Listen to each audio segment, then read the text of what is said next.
A very warm welcome to a cloudy Sepang International Circuit. We are in Malaysia at the Petronas Sepang International Circuit for round 5 of 6 of the 2025 Asia Road Racing Championships. It's the 150th round that we've had of ARRC ever since we started back in August 1996 in nearby Shah Alam. 150 rounds later, and we are still ongoing strong. Barry Russell alongside Des Corkill to talk you through 5 races ongoing this afternoon. And Barry, the clouds look a little bit ominous to me. There was a little bit of rain before.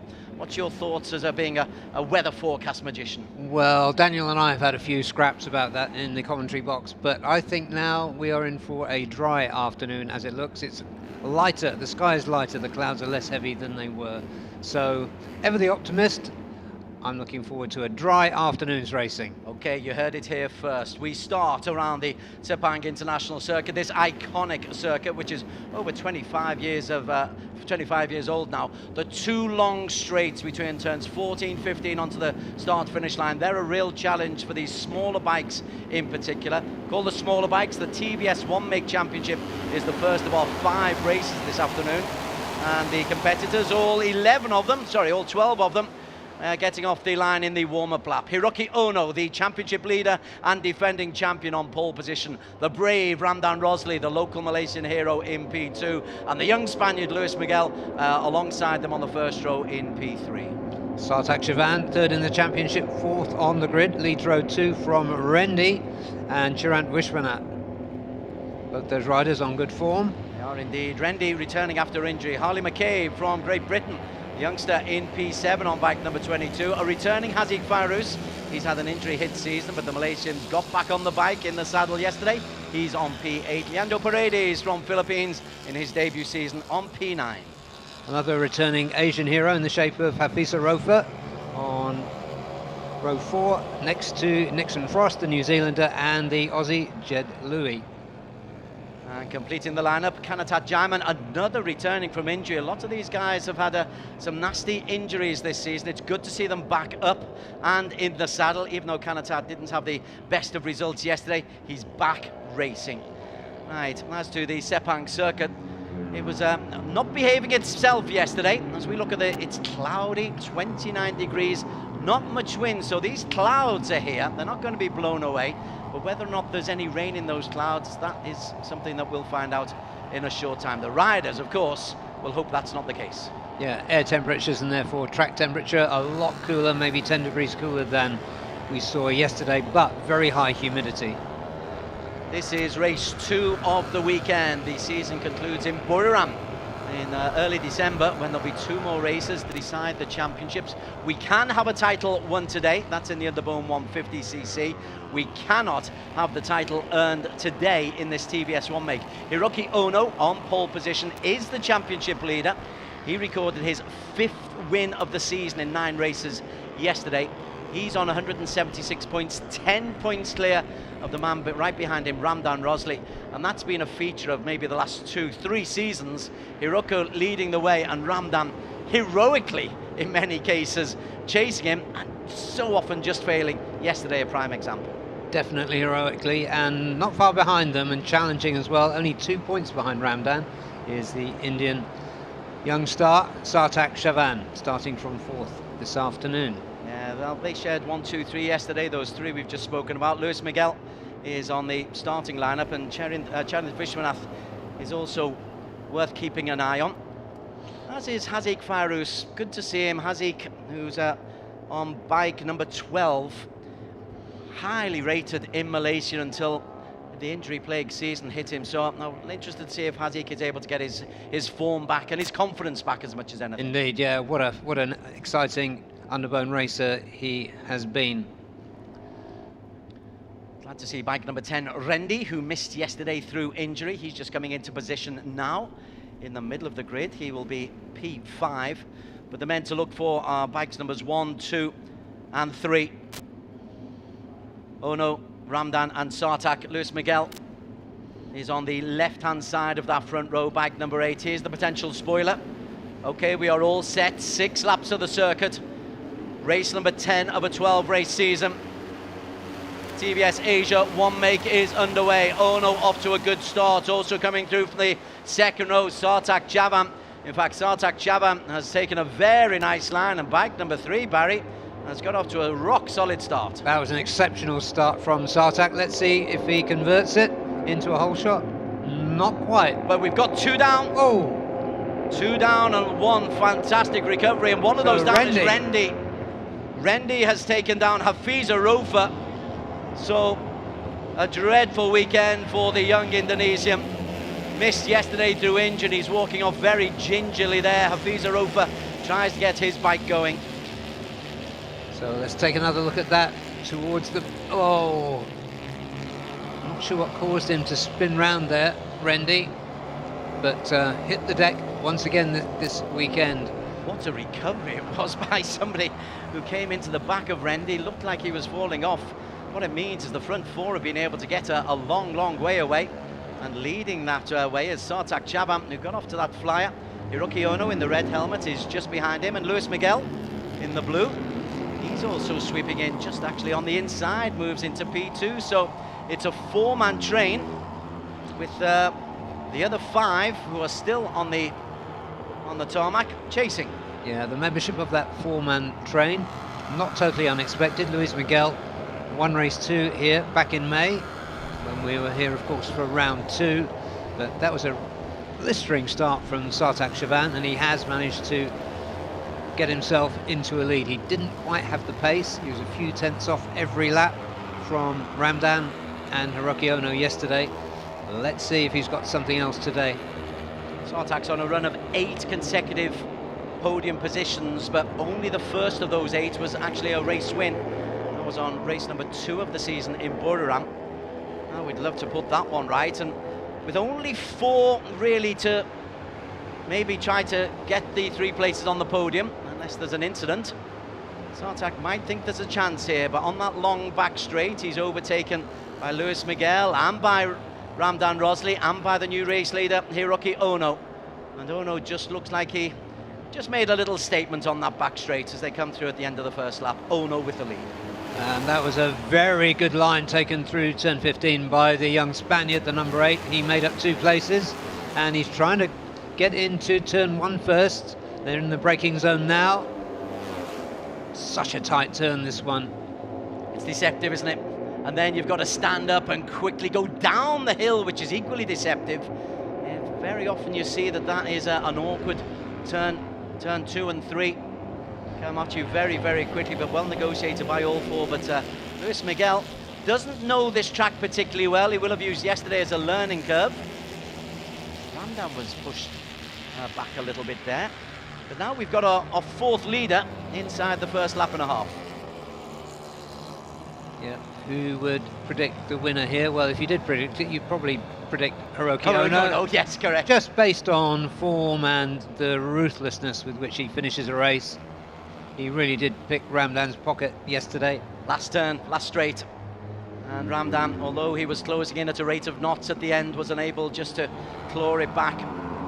Was it in the hundreds of seconds yesterday? 47 thousandths, yeah. 47 thousandths, yes.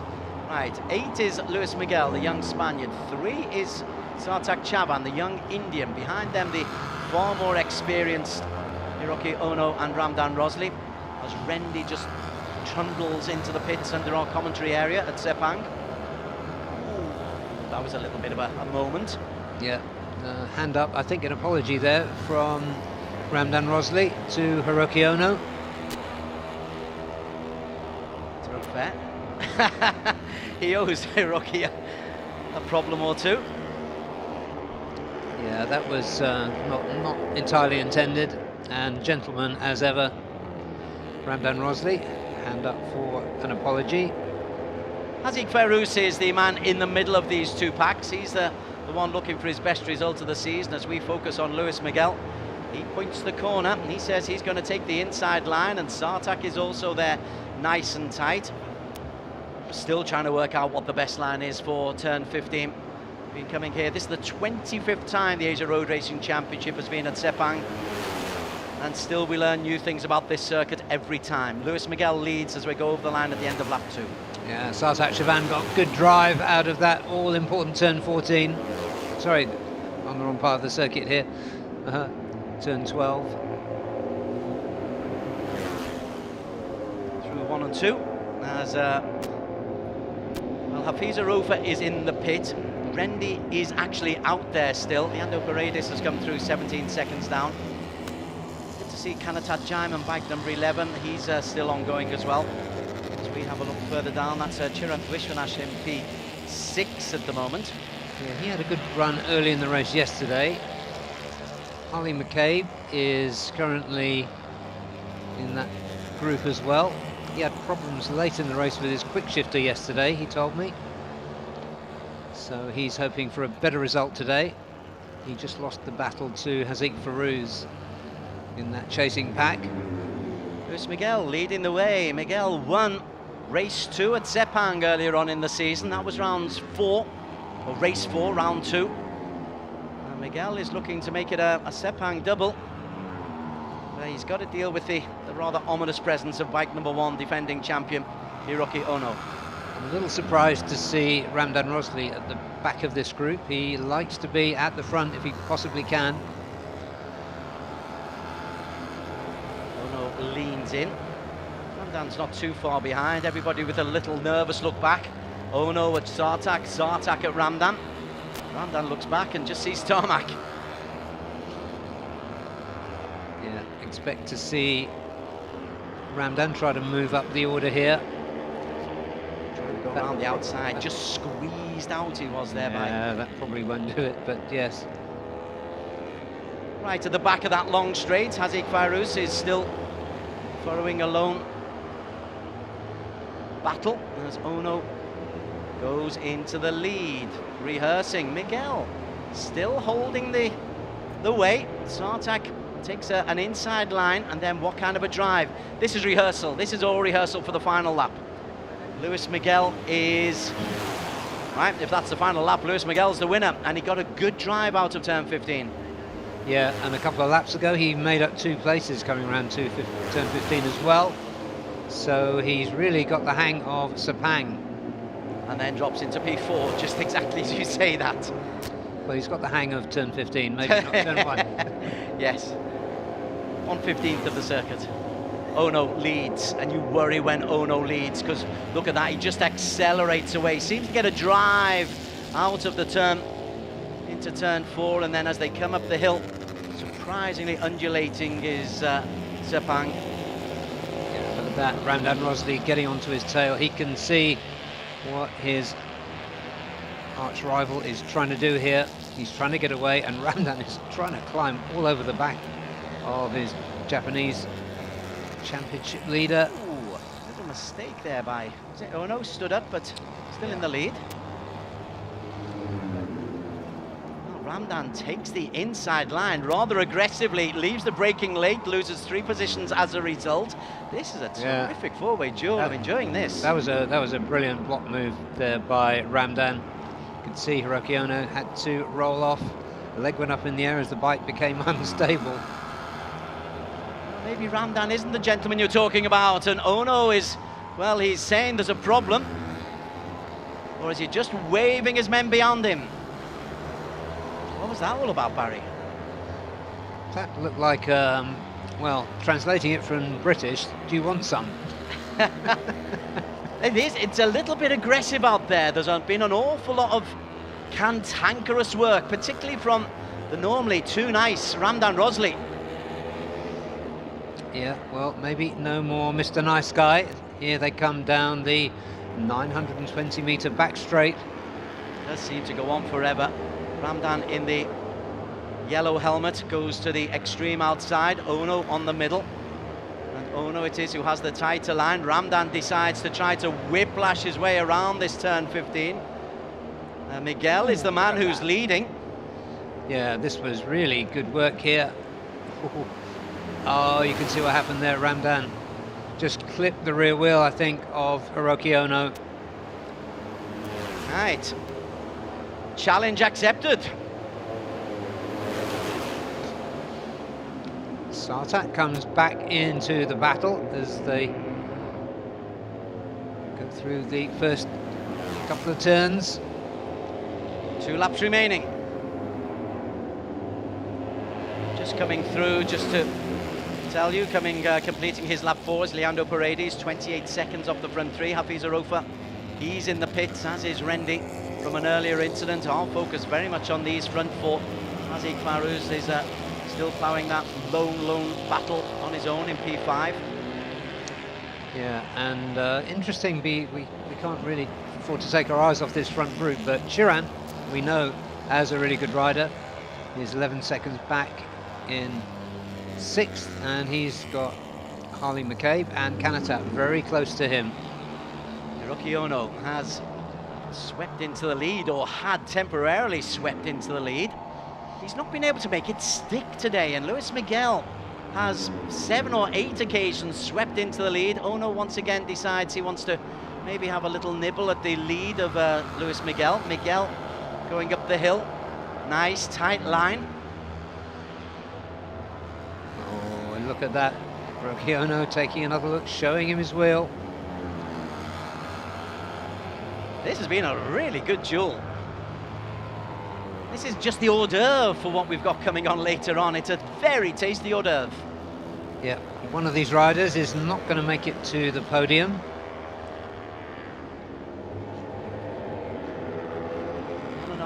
Laps to go. Luis Miguel, the young Spaniard, looking for a second win of the season, a second win at Sepang.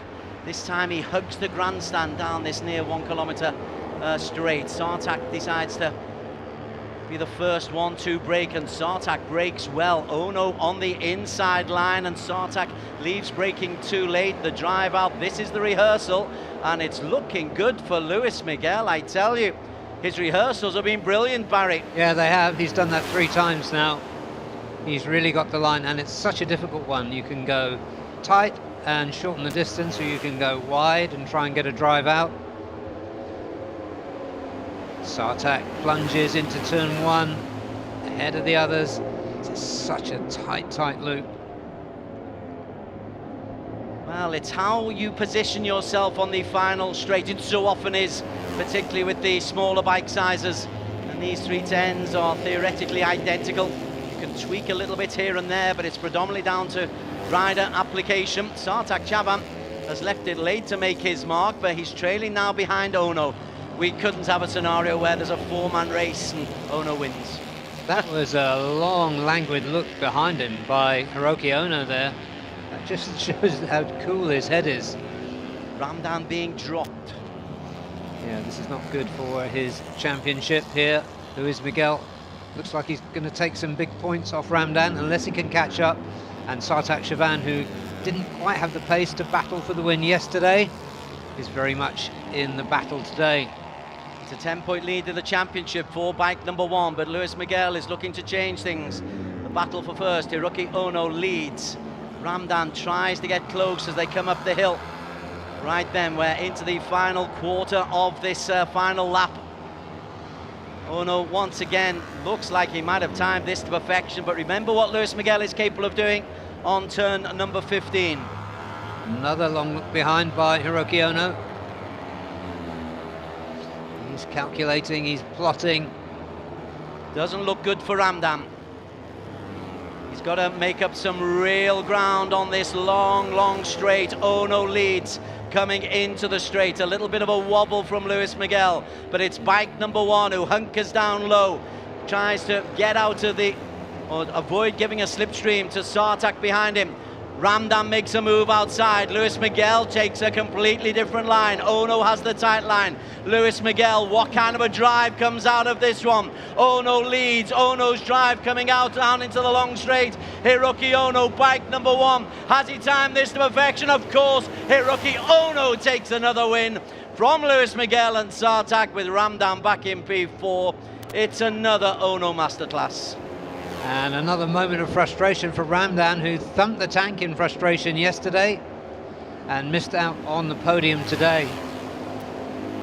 That was so tight, but he got the last sector absolutely perfect. So Luis Miguel, another fine result, 0.06 of a second behind Hiroki Ono. Another 400ths behind was Sartak Chavan. Half a second back was Ramdan. There is your winner, Hiroki Ono, once again. A whim double here at Sepang. He didn't have a single win in the first time they came to Sepang, and he's put that one right. He spoke at length yesterday in his post-race interview about what a tough race it had, what a great battle Ramdan had given him. I suspect he's going to have something similar to say about Luis Miguel today. Yeah, he will. Luis Miguel, who doesn't have that much experience at Sepang, really made it count today. Here's the long drag. Hiroki Ono got that drive, and because of his size as well as his brilliance, you know that on that drag, if he gets out of the corner with a good drive, he is going to make it to the line first. There it is in super slow-mo. 600ths clear of Luis Miguel, who himself was 400ths clear of Sartak Chavan, who himself was 0.5 of a second clear of Ramdan Rosley. And then it was the lonely Haziq Farouz. It was lonely. It was like a solo ride for Haziq all the way through. After that first lap crash involving Rendi, Hiroki Ono takes the victory. 600ths clear of Luis Miguel, the Spaniard. Well, he looks like he enjoys Sepang, does the Spaniard, but it's difficult to get the better of Hiroki Ono. Sartak Chavan, that is 9 consecutive podiums for Sartak. The young Indian has had a fine season. Ramdan Rosley for once off the podium. Haziq Farouz, welcome back after injury. Chirant Vishwanath, he led the second group, just nicking ahead of Nixon Frost and Harley McCabe. They had a battle for themselves, which, because so much was going on amongst the first four, we didn't really give any TLC to Chirant and Nixon Frost and Harley McCabe. Beyond them, Kanatat Jaiman was a further second down. Jed Louis, well, he's had some time in the big time as the young Aussie. He will have enjoyed that. 10th place for him, 11th for Leandro Paredes, who continues to pick up points in his debut season in the TVS Asia One Make Championship. Hafiza Rofa got back on his bike after that crash, as did Rendi, but neither would complete the distance, and both actually retired out of the race. So, rough weekend for Rendi. They're looking on are the management of TVS Asia, including Warapong Malahuan, the inaugural champion, back in 2022. Nixon Frost rumbles back in. That's his best result.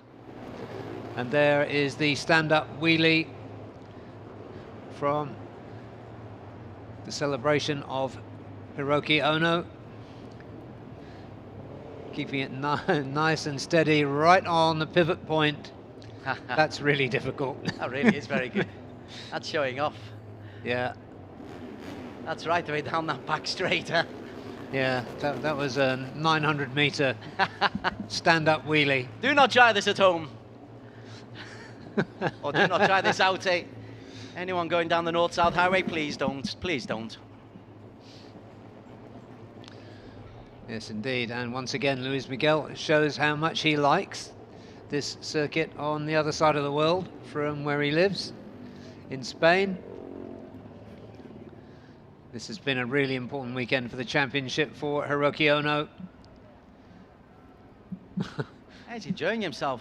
He's had to work hard this weekend, and he's come away with maximum points. I think it's more satisfying to win a hard fight than an easy fight, isn't it? Absolutely. And it shows also his indomitable spirit. He's been part of the Asia scene and the world scene for, well, 12, 13 years now, for half the life of the Asia Road Racing Championship. He's got longevity in his career. Yep, and he's still got that hunger. But once this season, I think it was here at Sepang, he finished 4th. And you wouldn't want to be anywhere near him. He was not a happy camper at that point. But brilliantly done. Good way to start the weekend, or good way to finish the weekend. All smiles, safely done. Handshakes all round.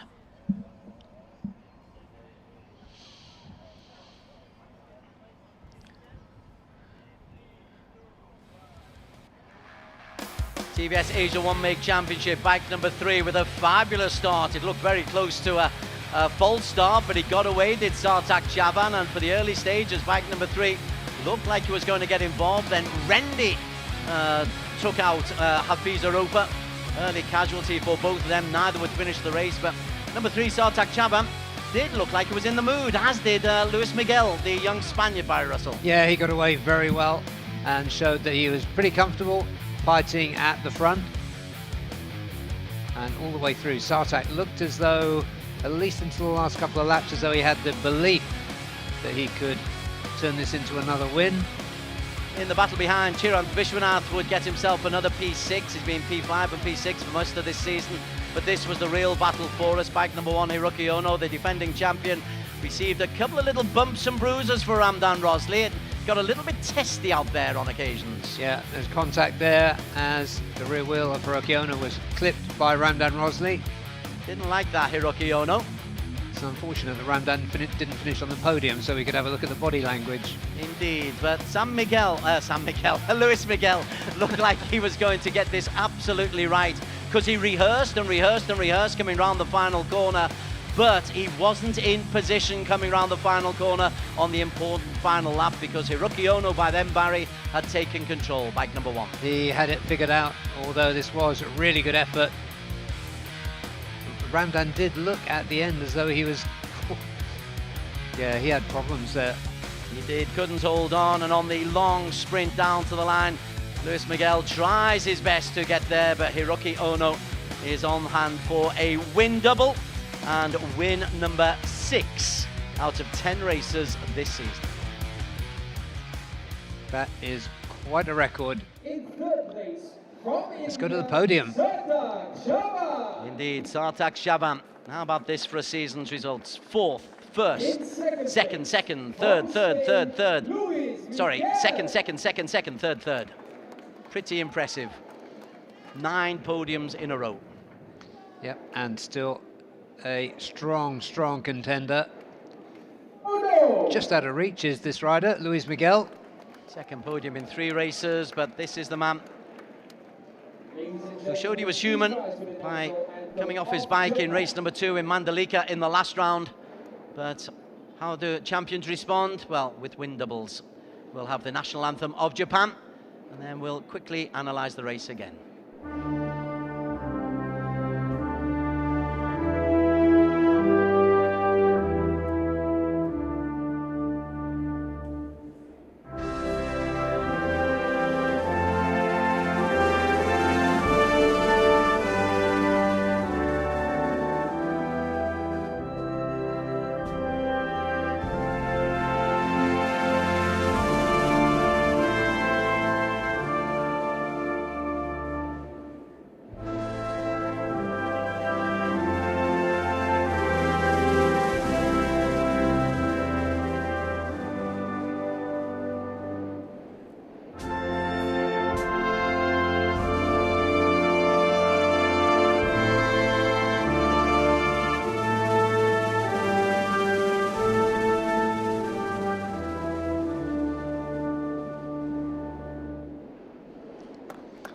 You never do get tired of hearing your national anthem when it's there to celebrate your achievements. He's still racing as competitively as ever as the presentations are made. This is Mr. K. Sivanesan, the technical consultant of TVS Racing. TVS been involved now in the Asia Road Racing Championship as the first race of the afternoon for now 4 seasons. Oh no, the defending champion. Mr. Kartikayan, a senior technician from TVS Racing. Always with a smile on his face, always with a positive attitude, despite some long hours put in by the senior technician. And the first prize to be handed out by our friend Kentaro Kobayashi from Sumitomo Rubber Industries Limited, better known to us as Dunlop. Suppliers of the tyres for the ARRC. Incredible work behind the scenes. They never stop, these tyre technicians. It's all part of the team that makes Asia Road Racing's longevity absolutely possible. 150 episodes of ARRC, 150 rounds. It's not quite 300 races because we had rain delays in Zhuhai. So it's race number 299. It's a lot of champions. You've been counting this. Hiroki Ono, 201 points. Leads. Sartak Chaban, 180 points is 21 points adrift. It's a nice lead to take into the final round of the season for the defending champion. Sartak a point clear of Randan Rosley. Wow, that's brilliant for Sartak. Luis Miguel is on 132 points. He's on his own in P4. Chirant Vishwanath, a season of 4th and 5th and 6th place finishes. Hunter Corney's an absentee here. Rendy had a 0-point weekend because he missed yesterday through injury, crashed out on the first corner today. And Leandro Paredes continues to pick up points on his debut season, and the Filipino can be relatively happy with his work so far. Okay, I think we can go down and get some words from Hiroki Ono.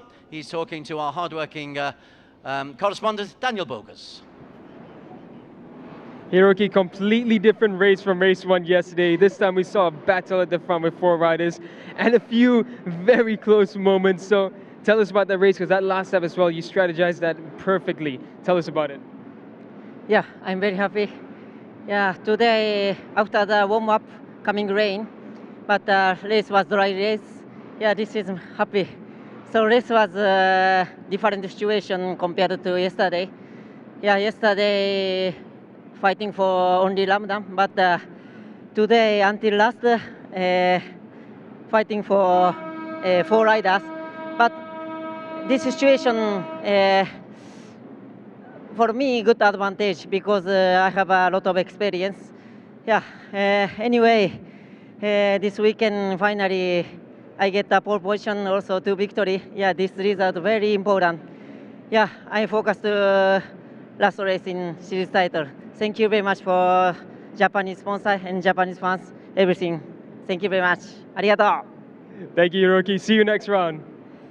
Arigato Hiroki, yes, and congratulations as well for a win double here at Sepang. You can see the riders coming out now for the next race. It's the chaos of the Underbone 150cc, where we could have a champion decided. Find out if we will after a very short break. You're watching the Idemitsu FIM Asia Road Racing Championships from Sepang. We'll be back with you in 2 minutes' time.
P1 for Malaysia's FIM ran yesterday in race 1, marking his first victory in 2025 in the Underbone 150 class.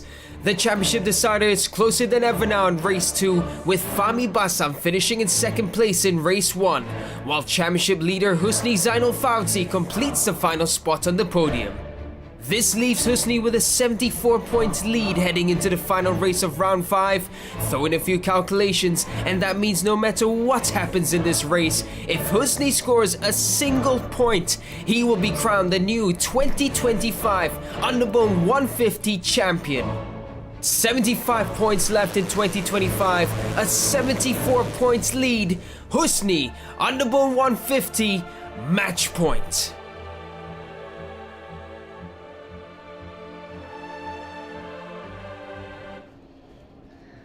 Terrific work from Daniel Bogas, describing the scenario ahead of this Underbone 150cc, and for Husni Zainal Fauzi, bike number 143, and his team there. Wow, what a season it's been, Barry Russell. It's incredible, and far from feeling the pressure, Husni just keeps pushing and pushing. He seems to be taking every race as it comes, which has got to be the best way. He looked a little nervous in Mandalika during practice, but steadied the ship. Scored 2 seconds there and a third yesterday. And with 75 points left, he has a 74-point lead, as Daniel just said. Okay, let's have a look at race 1 that took place yesterday. The race that took Husni that much closer to the championship. Great work for Pittsbike though, they were on 1 and 2 on the standings. Fahmi Bassam, the defending champion, right at the very end. Have a look at the little nick that he gives to Husni to say to the potential champion, I'm not going to lose this one. But our real talk is about the Pittsbike team, bikes number 50, Ahmad Afif Amram. Fastest in qualifying, always in the leading group, Barry Russell. And he did the most remarkable thing, he raced away from everybody else at the end. Yeah, he just figured out how to make that break at the end. We were just looking at Pirapong there, who had an electrical problem during the race that kept him out of contention. But yeah, as we get to the late stages of the race, on the last lap, it would be Afif Amran who stretched away. The chaos of Underbone is always there. Team One for All having a nightmare day yesterday. They'll be hoping for better things today under the clouds. We're on to the final lap, and there was a group of 30, and this is where Ahmad Afif Amram did what is so rare at Underbone. He was able to pull away, and even down that long, near 1 kilometre back straight, he was able to stay out of trouble. Stands up on the bike, knows that he's got the victory. Behind him, though, a real battle going on between Fahmi Bassam and Zainal. If Zainal gets this one, then he will be the champion, but a little bash there from the defending champion, Fahmi Bassam. Our thoughts are with Ahmad Afif Amram, but just behind them, I really enjoyed the competitiveness of Fahmi Bassam. Yeah, that was real character from Fahmi Bassam. Down but not out, and he's still in. Indeed, it might only be 1 point. That long straight for the Underbones really, really does take it out of you. Yeah, it certainly does. Okay, I believe we can go down onto the congested pit. Daniel Bogas is down there to give us some pre-race thoughts. Completely different conditions compared to yesterday's race 1. We have cloudy weather and actually threatening dark clouds. So for now it is dry, it's warm and a bit humid. But track temps are around 36 degrees Celsius, so tires should be functioning at its optimum best. Now let's have a quick word with one of the fast Malaysians at the front, Akid Aziz. His teammate Afif, of course, winning yesterday. Akid, so home race, race number 2. And we saw Afif as well winning the race yesterday, so the bikes are performing well. You guys have both been working well.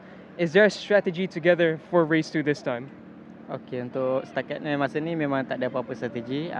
Kita just habiskan di posisi yang terbaik dan selamat dalam perlombaan. So itu lebih penting. So I could say that as of right now, there's no strategy amongst them. It's just to get the best position possible and do it safely. So lastly, better weather compared to yesterday. Do you think this will be better for the racing, or is it just going to be the same? Okey, kalau untuk cuaca macam ni saya rasa akan jadi lebih baik sebab tak terlalu panas, dan semalam memang agak panas untuk kita lah. So saya rasa untuk hari ni memang lebih better lah. So you're saying because yesterday was like extremely hot, so today should be much better. Thank you so much, Akid. Good luck for this race. And now we're going to head to row 3.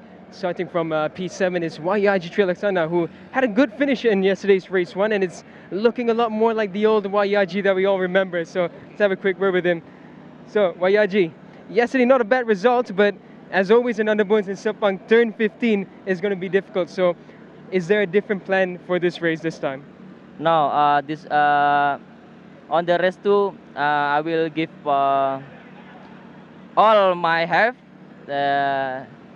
I will do my best. Awesome. Thank you so much. Good luck for this one. And now we're going to head over to Waiyaji, to a legend in this Underbone class, Fazul Sham. So, Fazul, home race for you, second race this time round. What is going to be your best strategy with the way that Underbones are? Untuk second race ni, saya akan cuba berada setiap lap di depan, dan saya rasa agak confident dengan motor sekarang, dan kami akan cuba dapatkan pace kat depan selalu sampai final lah. So he's saying his plan is to try and stick with the front. He's confident with the bike that he has now, and he's hoping that he can keep at the front throughout his pace. Thank you so much, Fazul. Good luck for this one. Back to you, Desmond. Thank you very much, Daniel. Yes, down on the congested grid. I love the answer coming in from Waiyaji. I will give it all my heart. You can ask nothing more of any athlete. Yeah, you do sense that he's renewed his hunger for racing. He's had really strong teammates last year and this year, since he launched his own team, Racetech 60. But he came bounding up to me in the paddock when I arrived on Thursday, and you could just see he's definitely up for the fight. Very close P5 yesterday. What a kaleidoscope that is. It is. We keep talking about the colour. It gets so congested as well. The beauty of it is there's normally 15 of them going into the final corner. And there's one of the most colourful of the lot, and the man who needs literally to finish P15, no matter what happens anywhere else, he will be champion. Yeah, everybody else can just do their best and fight for second place. That's the reality. Fahmi Bassam, defending champion. We won't be saying that for too much longer, we suspect. It's a great season as well. Yeah, 3, 4 it's been a really good places. defence, yeah. And he's trailing by 74 points. That just tells you what a magnificent season Husni Zainal has had, and what a brilliant season that the team have done behind the scenes as well. The Zia LFN team, they've got something absolutely spot on with their planning, with their engineering, with their setups. Teammate Gupita also really strong. One win already for the former 2 times Underbone champion. Yesterday, Ian J. Sobratodo and Najrul Izzat Bahodin, neither were able to start out on the grid. Yep, our best wishes go to Nazrul for a fast recovery. The defending champion, as the formation lap prepares for the Underbone, and it's the nice gruff whir. Ahmad Afif Amram for pit spike alongside his teammate Akid Aziz, who didn't finish yesterday, alongside the potential champion-elect Husni Zainal Fauzi for Zir LFN HB 969. On row 2 and resplendent in yellow, Dimas Juliat Moko starts 4th. Alongside him, Fahmi Bassam and Pirapong Lubung Peng, who'll be hoping for better fortune today. Waiyaji Trilaksana for Racetech 60 Racing on P7. P8, Ahmed Fazrul Sham, the veteran hero, former winner here. Cardinals Factory Racing alongside Gupita Krishna for Zir LFN. On row 4 for Estremo Yuzi Asia team, Cheryl Shazras, April King Moscado, star of the Philippines next to him, and Shurat Sauki for 4S1M outside of him. Daniel Damar had a very good race yesterday, didn't quite get the result he might have deserved. Yamaha LFN HB 969 team alongside Ahmed Darwisi, Ahmed Sahir from Estremo Yuzi Asia, and Izzat Zaidi. Welcome back to Izzat Zaidi, another returnee after a bad injury. Sato Fernando featured strongly in the race yesterday. Afizi Supat goes next to him on the Vosges, and Shafiq Rasol, welcome back to him, the number 122. It's a packed old grid. Kiki Sudaman Manoring from JPNW SND Factory Racing is on P19, the Indonesian. Riding the Yamaha for Team 1-4, Mohamed Fabriancha. Better luck to Team 1-4 for today. Adib Asyad Hisham for Uma Racing Yamaha is in P21. And back on row 8, but still in the fight, Tengu Amaral Hafiruddin goes 22nd. Next to him, Kirby Emmanuel Bagania for the Philippine section of the Uma Racing outfit, and teammate AJ Sobretodo. And completing the lineup, Aditya Fauzi and Hafiz Faril, who are the bad boys. They were penalised for not really competing well during the practice and qualification, and so they've not got a one race penalty, a 2 race penalty of starting right at the back of the grid. In fact, starting from pit lane. Indeed. So that is the naughty corner this weekend at Sepang. You've got young kids, what do you call it, the naughty step? Yeah. The equivalent, is that the ARC? Yeah, that's it, I call it the naughty corner. Okay. Your daughter has a full corner to herself, not a single step. Makes sense. It's usually me in the corner, actually. Idemitsu FIM Asia Road Racing Championship. Underbones are the backbone of the ARRC. That's how we started back in 1996. It's one of the features of ARRC. Whenever you send these highlights, whenever I send them around the world, people look at these bikes, and they look particularly at the final corner finishes, and their jaws drop, Barry Russell. Yeah, and that's why people associate Asia Road Racing Championship with Underbones, and people tune in at all times of the day and night from all over the world to watch this. And if you haven't seen an Underbone race before, you're about to find out why. Yeah, wherever you are around the globe, if you're watching the broadcast or watching on Facebook or social media, this is unique. And invariably, there are hundreds of seconds separating 5, 10, 15 races. It is chaos. Invariably coming around turn 15 on the final lap of this. That is when this will be decided. Oh, and the slippery surface light is on. Okay. So we need to keep an eye on that. Perhaps, can't see any sign of rain here. But if you have one corner. Yeah, it can be, yeah, exactly, here at Sepang. Well, there has been that threat of rain, and there's 1 or 2 dark clouds overhead. But the riders are all out on the circuit at the moment. No wet weather tyres. So caution the byword. Ahmad Afi Famran, Akid Aziz on pole for Pitspike for Malaysia. And they once again got off to an excellent start yesterday. They're both off the line very quickly today. They've taken Husni Zainal with them. Husni Zainal, bike number 143. Remember, all he needs is a P15 and he will be champion. The Pitspike duo got away really well, especially Akid Aziz, actually. But it's yesterday's race winner, who had a nasty high side in warm-up this morning, Afifan Ran, who is our early leader. And he's taken with him the champion-elect, Husni Zainal Fauzi. And Husni will probably, he does like to be in the front part of races. We don't see an awful lot of him leading Husni, but when it comes to the business end, that's when he gets really interested. Just so long as you're competitive coming into the final stages. Right to the very, very back, you saw the penalty of Aditya Fauzi and Hafiz Faril. So they are safely out from pit lane. Yeah, Aditya didn't finish yesterday. Oh, yes, he did. Yeah, he finished a little way down the order, but he did make his way up from that very disadvantaged start into the leading group at one stage. You're right, he finished 9th in the end, picked up 7 points, but leading the way, Fazrul Sham, always there or thereabouts. And you can see that the slippery corner. Let's keep a very close eye on how gingerly the riders move into this corner. Charles Shazras is there. You're quite right on this circuit, because there's 2 distinct parts, the northern and southern circuit. It can be radically different on one side of the circuit and wet on the other. A little bit of elbows there between the 2 Cardinals riders. Fazrul Sham, about whom we've been talking, but also the returning Izzat, yeah. And he's no cream puff, that's for sure. He's terrific. Really, really pleased to see him back. It was an accident that happened in his local competition, the Capri. Well, riders, apart from those elbows, for the most part riding for Underbone standards relatively conservatively. But it's Ahmed Afi Famran who is leading the way. And just behind him, Charles Shazras, bike 61, puts his front wheel out to have a little look. Turn 15.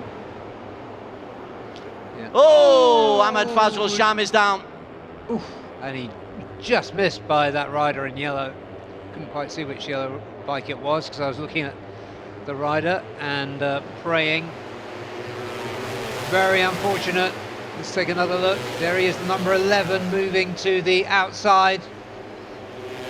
And just gets squeezed in. Yeah, that's one of the Shazras that cut across and hit him. Very unfortunate for the Malaysian veteran. Not his fault, but he is down and out. Well, there's always a story with the veteran Ahmed Fazrul Sham. This is a story that he won't want to be retold. Charles Shazras just cutting him off. Glad to see those older bones are walking away. Yeah, give it a Krishna at the front, his teammate and most likely champion just behind him.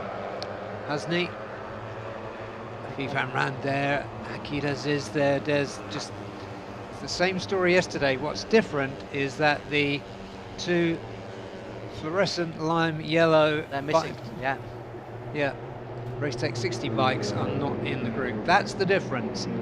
They've got time to get up there, but let's take a look. We just saw them flashing through in the second group with Underbone, though, because you're in kind of a peloton. A secondary group is able to catch up with the first group. Peter Kreshner is leading the way still. Charles Shazras, oh, how tight is that? Oh, that's 5 abreast going up the hill at 9. I wince. What are they doing when they're in the midst of that pack? Yeah, this is tight stuff. How many riders in that first group? It is about our usual 12 or 15. It's lucky it's a wide track, Sepang. Wesley Zainal in that group, Ahmed Afif Amran in that group, bike number 50, he's the one to look out for. Akid Aziz is currently on the inside, he's in third place at the moment. Both pit spikes going quite nicely at the moment. The race techs are there. I think they might have been caught up in that Shazras Fazrul incident. 143 leads the way and then is just engulfed. How would you set up for this? With these two long straights, you've got to get a drive out of 15, but you've got to have the power on that long straight to be in competition once you hit turn 15. It's really difficult because what you can't see on the TV pictures is that there's adverse camber, so the turn is pushing the riders to the outside, so if you go too wide you're going to be in trouble. If you take the short route round the inside you won't get the drive out. So many ways to kill that particular cat. As they buzzed past us in the commentary box, 1 through 15, 1.009 separating 1 through 15. Included in that group, Santo Fernando, the experienced Filipino for Kobe Sek Yamaha, Nazir LFN of Husni Zainal, April King Moscado, Pitapong Luboympeng from Team One for All, and the All Black of Daniel Damar. Yeah, Shirat featuring there at the front. The number 70, he was there until late in the day yesterday. Of course, it's Shirat who's in All Black, isn't it? Yes, yes. Good spot. Thank you for the correction. Shazras at the front, the FIM ramp, keeping himself there. He did walk away from that crash after taking a few moments to compose himself, obviously winded. And Pirapong, there was a loose wire that put an end to his race yesterday. Back straight. Leads everybody up the hill, the Race Tech 60s, Wairaji Chilaksana and Dimas Juliat Moko just beginning to make their presence felt as we approach halfway. 6 laps around the 5.5 kilometre circuit. Little look over the shoulder from Pitapong Luboympeng. And 212 makes a move.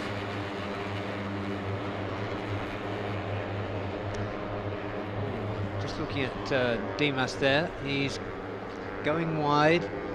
This is one of the fantastic things about Sepang. There's so many lines you can take. especially through 12, 13, 14 and onto the back straight. When do they make the move out? So they're hugging the grandstand. This unique grandstand as Pirapong Luboympeng tries to take the inside line. Ahmad Afif Amran is there as well, and there's your potential champion. Bike 143, resplendent, looking confident, happily placed in P4 at the moment. As they come for at the moment, it's Pirapong who has the lead from Ahmad Dawisi, Ahmad Afif Amran and Husni Zainal nicely tucked into P4. Yep, there's a stream Yuzi Honda's doing well. Just cutting to the outside there was Charles Shazras, the 61. Dawisi is the 51. That was a confident move there by Charles Shazras. 2 seconds separating 1 from 20. This massive group. Shazras just gets a little nudge there from Shirat. In race 1 yesterday, we had number 50 Ahmad Afif Amran pulling away from the rest of the pack, but not until the final lap. So maybe something similar at the moment. He's had to go off the tarmac there. And Akid Aziz is also forced just to check up and stand up a little bit straighter. Yeah. Afif Amran did say that after his runaway win yesterday, he was going to have to think of something different today, a different strategy, because he's probably been rumbled by the rest of the field. This time the runaway is coming from Pirapong. It's a little bit early to be leading. Yep, looks over the shoulder. They're chasing me, they're chasing me. Pirapong, what did you expect to see? It's the race tech of Dimas Juliet Moko that's right on his tail, right on his back wheel. As they go up the hill, that's turn 9. And then long double right-hander. That's the countryside. Back turn 9, we talk about turn 1 and turn 15. Turn 9 is actually the slowest. It's a really slow turn. You go down the hill, you slingshot around, get yourself ready into position. What kind of a line and what kind of a drive do you get into the long straight? Well, Racetech, Dimas Juliet Moko looks like he's got the best line. But you soon get swamped by a mass of colour. Shazras is still there. Ahmad Afif Amran, bike 50 in the middle of those 4 yellow helmets. But it's still Pirapong who leads the way. And Pirapong's led for the best part of a lap, Barry, and 150, that is exceptional. Yeah, he has, and he's still there. That was a nice line, nice drive out of turn 15. Dimas Juliet Moko just pipping him as they cross the finish line. Daniel Damar with another strong performance for Yamaha LFN. The 2 pit spikes of Akid and Ahmad Afif Amran, 4 and 5. Bad boy Charles Shazras is still there in 6 as well. April King Moscado and Fahmi Bassam still in the hunt. Husni Zainal down in P13. Kubra Krishna a few places ahead. 13's good enough for the championship. It is. There's Husni's team. Might be good enough for the championship. Wouldn't be good enough for Husni. Not with his season. Definitely not. 4th, remarkably, his worst result in 9 races. Just to finish every race in Underbones is quite an achievement. But only 1 off the podium, and that was P4. Incredible. Can't say that often enough. Also great credit to the technicians and the engineers, the way that they set up the bike. Yes, it is, of course, all about the rider on the bike and his tactics, but you've got to have the machinery to work with. And Zir LFN have given Husni exactly that. Pit spike look like they've given Akid and Afif Amran something to work with today as well, because they're 1 and 3 at the moment. Yeah, Akid Aziz briefly had a few breaths of fresh air at the front. Back in the fumes now, this time of Dimas Juli.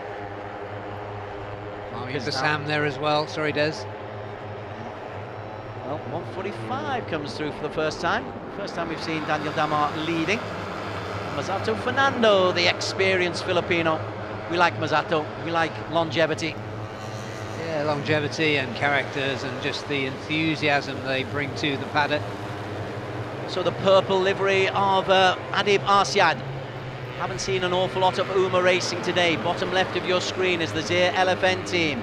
Ready for them to celebrate. If their man comes in anywhere from P1 to P15, Zia LFN will be the champions today. Husni Zainal will be the champion today. Husni and Gupita both towards the back of that group as things stand. We're on the back straight for the penultimate time, and look who's there on the left, close to the front. Afi Farman. Fahmi Bassam, 222, defending champion. We saw yesterday he doesn't want to give his crown up easily. There were elbows flying to prevent Husni taking the title with 3/4 of the season gone. And it's going to be Fahmi Bassam who's one of those who's leading the way, in fact is leading the way as they come over line, and it's like it's a swarm of bees that go past us. 0.9 of a second between P1 and 19. 0.9 of a second. By Underbone standards, even that is quite something. That's incredible. All kinds of elbows. That was a real rehearsal for what we're going to see in about 2 minutes from now as they get to the final turn for the last time. Brace yourselves, ladies and gentlemen. Brace yourselves, riders. This could be nervy. Yeah, a little bit of sweat despite the lead that they've got, but LFNs here are looking pretty good. Yeah, their bikes are in the middle of that little group of 19. Gupita swings through to the front. There's the championship, bottom right as it stands. Husni Zainal 74 points clear of Fahmi Bassam. So it's not a case of just if he finishes. If Fahmi Bassam doesn't win, then this is over. Ooh, there's some quality at the front here. 2 times champion Gupita, just behind him 2 times champion Waiwaji Trilaksana. What a spectacle this is. Zato Fernando drops down as they just get themselves ready. Position number 1 to get into, coming into the long straight, and then the long straight into the final corner, and then the race to home. They come up the hill. It's all about positioning from here on inwards, Barry. It is. Now let's see what they do. You've got some very, very wise heads in that leading group. 2 Racetech 60s. They were missing from the group after being caught up in the Shazras Azrul incident, but both there now. Oh, everybody's there. Everybody's there. Charles Shazras is the man who's leading. There's no breakaway this time. Pit spike, well, maybe there is a breakaway. Akid Aziz has gone the long way round, tries to slingshot his way into the lead. So a look over the shoulder from Akid Aziz. Of course, he sees a swarm behind him. Akid Aziz leads the way. Ahmad Afif Amran is there. Keep an eye on bike number 142 as well, that at 143. He's chasing the championship. But wow, this is going to be a close finale. And on the inside there, lots of elbows. Everybody stayed up. Everybody has stayed up, and now it's a race for home. And the race for home, Fahmi Bassam is chasing. Fahmi Bassam is defending. Ahmad Afif Amran and Fahmi Bassam. It's a whisker, and well, it's been given to Afif Amran. To me, it looked like it was Fahmi Bassam. And right the way down, I can tell you, in P8 was Husni Zainal. Husni Zainal is the champion. That's why those celebrations are going on, but the race has to be decided by Russell. Yeah, that was a really, really determined effort from Fahmi Bassam. I think that, yeah, he just lost it on the line. There's your champion, though. But it was all but inevitable.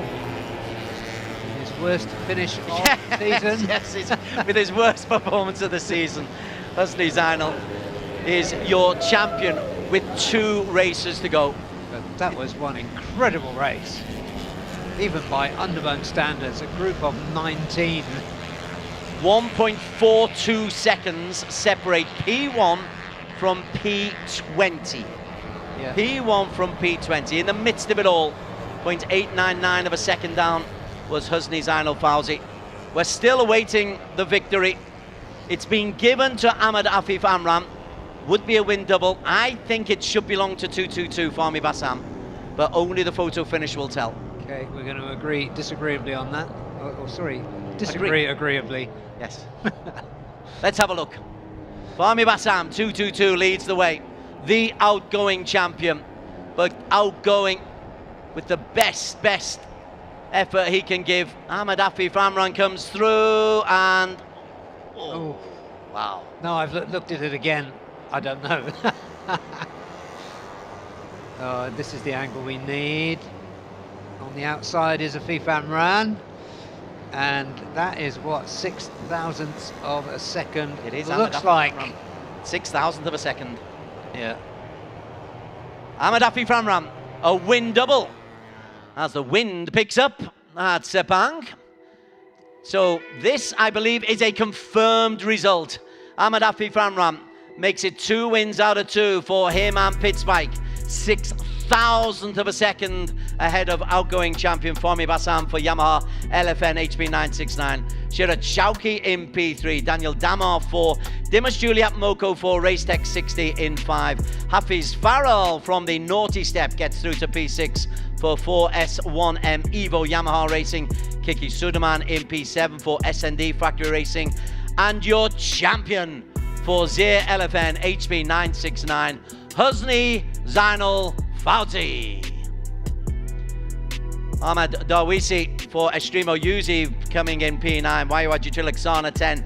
April King Moscato, as so often, the best of the Filipinos. Bike 43 for Yamaha Philippines Racing. Yuma Yamaha Philippines Racing. Pitapong Luboin Peng down in P12 for Team 1 for All. Adib Arsyad for Uma Racing Malaysia in 13. Cheryl Shadras, Estimo Yuzi, who led for so long in P14. 15 was Akid Aziz, 1.159 down. Out to the points, Kapita Kreshna, Masato Fernando, Izzat Saidi. We're so happy to see Izzat Saidi back on the track. Ian J, Afizi Supermata, Mohamed Fubriansa completing the top 21. Kirby on debut learns what Underbone is all about. Non-finishers Aditya Fauzi, Tenku Amrul Hafrudin, and Ahmed Fazrul Sham. Oh, wow. Breathless stuff. Yep, we can blink now as we see the two Soya LFN machines just coming in. That was a very warm rolling hug those two had just after they crossed the finish line. 23 Gubita, who's won 2 championships, and now his first championship. And what a convincing win with 3 races remaining for Husni Zainal Fauzi. As usual, our camera crew's right in the mix of the action. Hope you're enjoying the broadcast work, whether you've been watching the qualification and practice and warm-ups on social media with Barry and Daniel on commentary, all these live broadcasts. But yes, giving thanks is Husni Zainal Fauzi. And there will be tears, even though it's, in theory, an expected win. This is the culmination of a season of really hard work, a season of preparation. Last year he was involved, but now, well, the champion t-shirt goes on. That's it, lucky they had that ready. Quick printers in Sepang. Yeah, wonderful stuff. He's done a great job.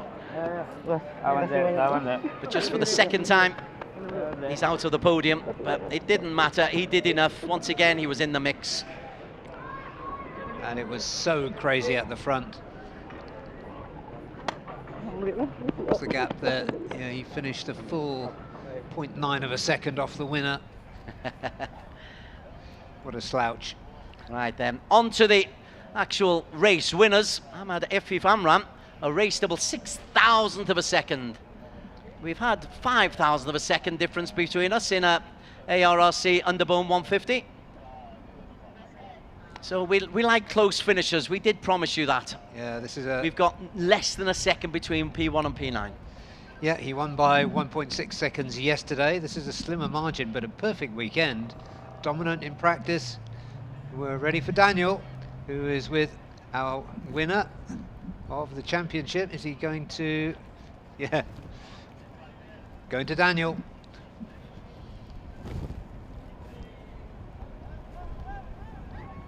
Husni, what a season, and you finished the championship off a round early. New hair, new number 1. Tell us, how was the race? How are you feeling right now? Ya, terutama Alpi mengucapkan terima kasih, puji syukur alhamdulillah kepada Allah Subhanahu wa taala dan semua keluarga yang telah mendoakan Alpi, berkat doa keluarga, teman-teman semua yang di Indonesia. Alhamdulillah Alpi bisa mencapai juara ARRC di tahun ini. Dan untuk tim semua, my big boss, my boss, terima kasih banyak atas kesempatan yang berharga ini. Terima kasih banyak. Untuk balapan tadi ya Albi, sedikit miss di last lap, ya alhamdulillah. Yang terutama Albi bisa mengunci gelar di race 2 ini. So a quick summary was it was a big thanks to the team, big thanks to everyone back at home in Indonesia, his family, and a big thanks to the big boss, the boss. And in the race, it was just the last lap, he was unable to get it, but in the end, he became the champion. So a big congratulations to his team. What a season.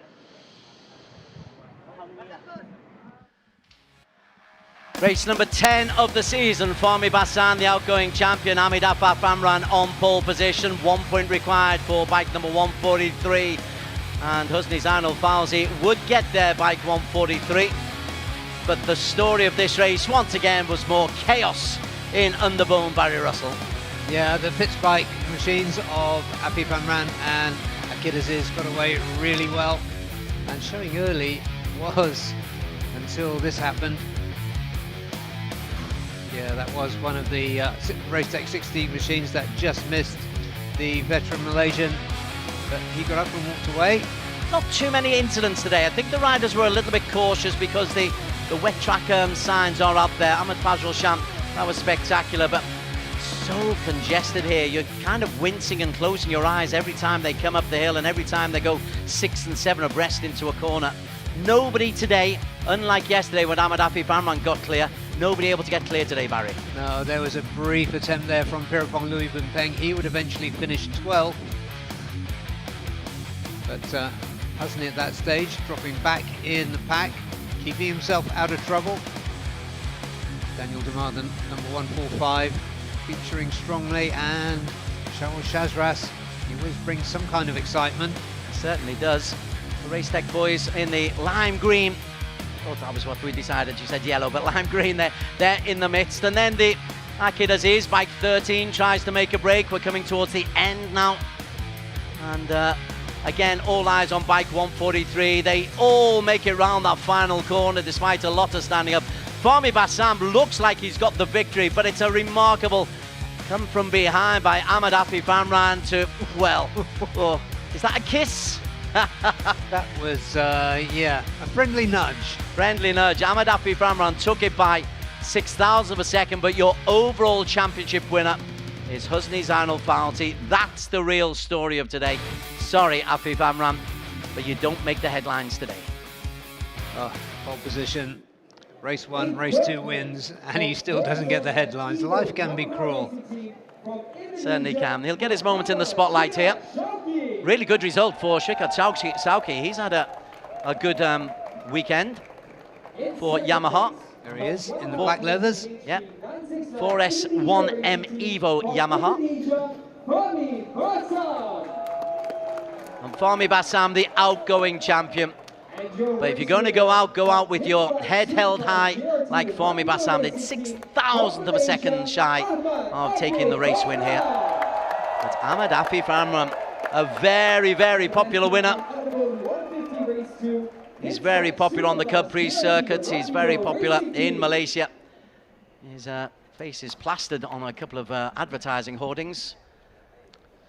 Pitspike will get the team award, and they will celebrate by standing to attention for Negaraku, the national anthem of Malaysia.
Yeah, now let's give him the attention he deserves, Barry, or certainly me anyway. A win double and fastest qualifier as well.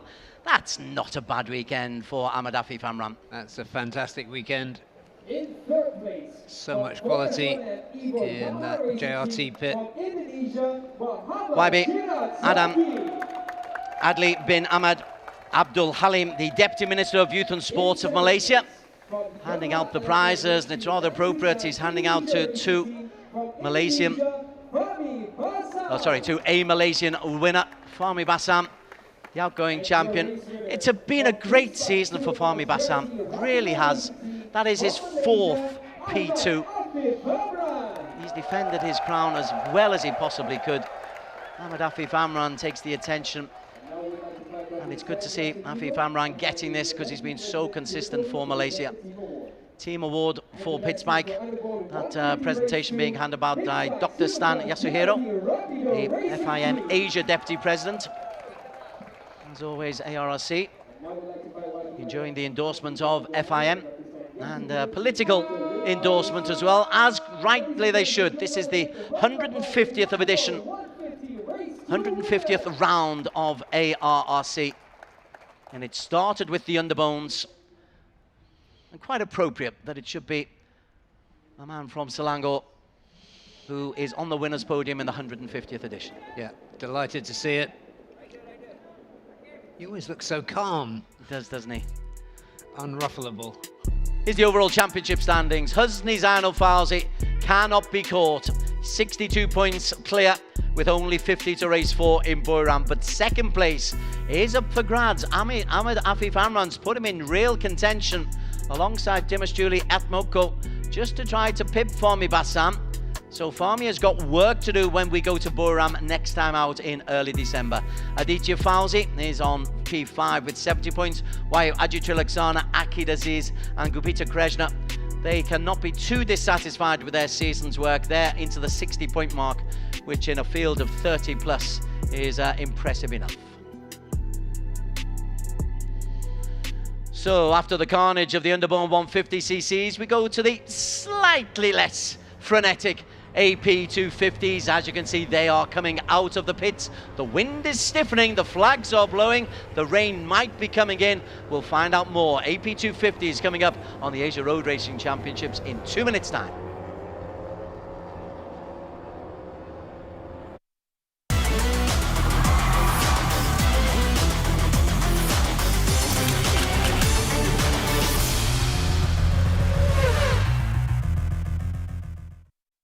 Idemitsu engine oils are precisely formulated for meticulously engineered Japanese car engines. We are committed to delivering optimal performance. We fulfill this commitment through 5 ultra-protective benefits known as Quintec Guard. They unleash the peak performance of treasured cars. Drive anywhere with confidence.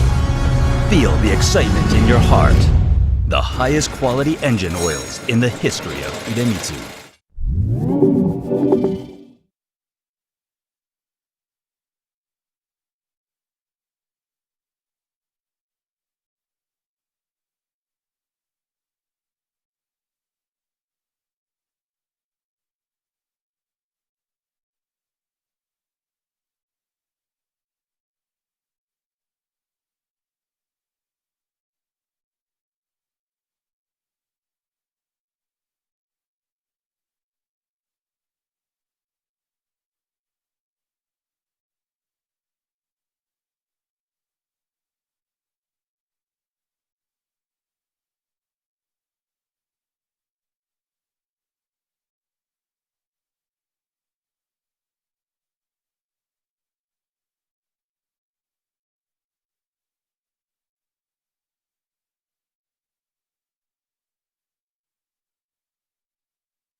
The Idemitsu FIM Asia Road Racing Championship was at the Sepang International Circuit this weekend. This is the second of 2 days. It's the third of 5 races just about to come under scrutiny. It's the AP250 CC Championship. It's a competition in which Fadila Abi Aditama is leading the overall championship only by 22 points. Yesterday saw a bit of a change and a first win of the season for Chandra Hermawan. Alongside Barry Russell, I'm Des Corkill. Let's have a look back at yesterday's race 1. Yeah, into race 1. Murabel Bitoni will be involved in a crash. The championship leader, Fadila, was a little bit further down. Chandra had a good start and a good qualification. And Barry Russell, there was so much incident in here. For a long time, it looked like Murabel Bitoni, 157, and Chandra were going to dominate this. Good for the Yamahas. That's it. And Murabel Bitoni also doing very well there from pole position. There was the mechanical problem. Rare mechanical problem there. Yeah, for Arbi, absolutely. And also for the Fadil Al-Ghassani on the TY Antares machine. By this stage, there'd been an incident, a 5-man crash. And so it meant that Murabel Bitoni was out of the reckoning. But Chandra, who'd been quick all the way through in qualification, he would get himself involved. Oh no, this is the crash, isn't it? Here it is. Coming up now. Oh! Sakamoto goes down, and Davino Brittani goes right over the top of him. Luckily, all 5 of those riders got away okay. But it meant there was an opportunity for Chandra to push through, and to his credit, Fadila Abi was able to go on and pick up a single point by finishing P15.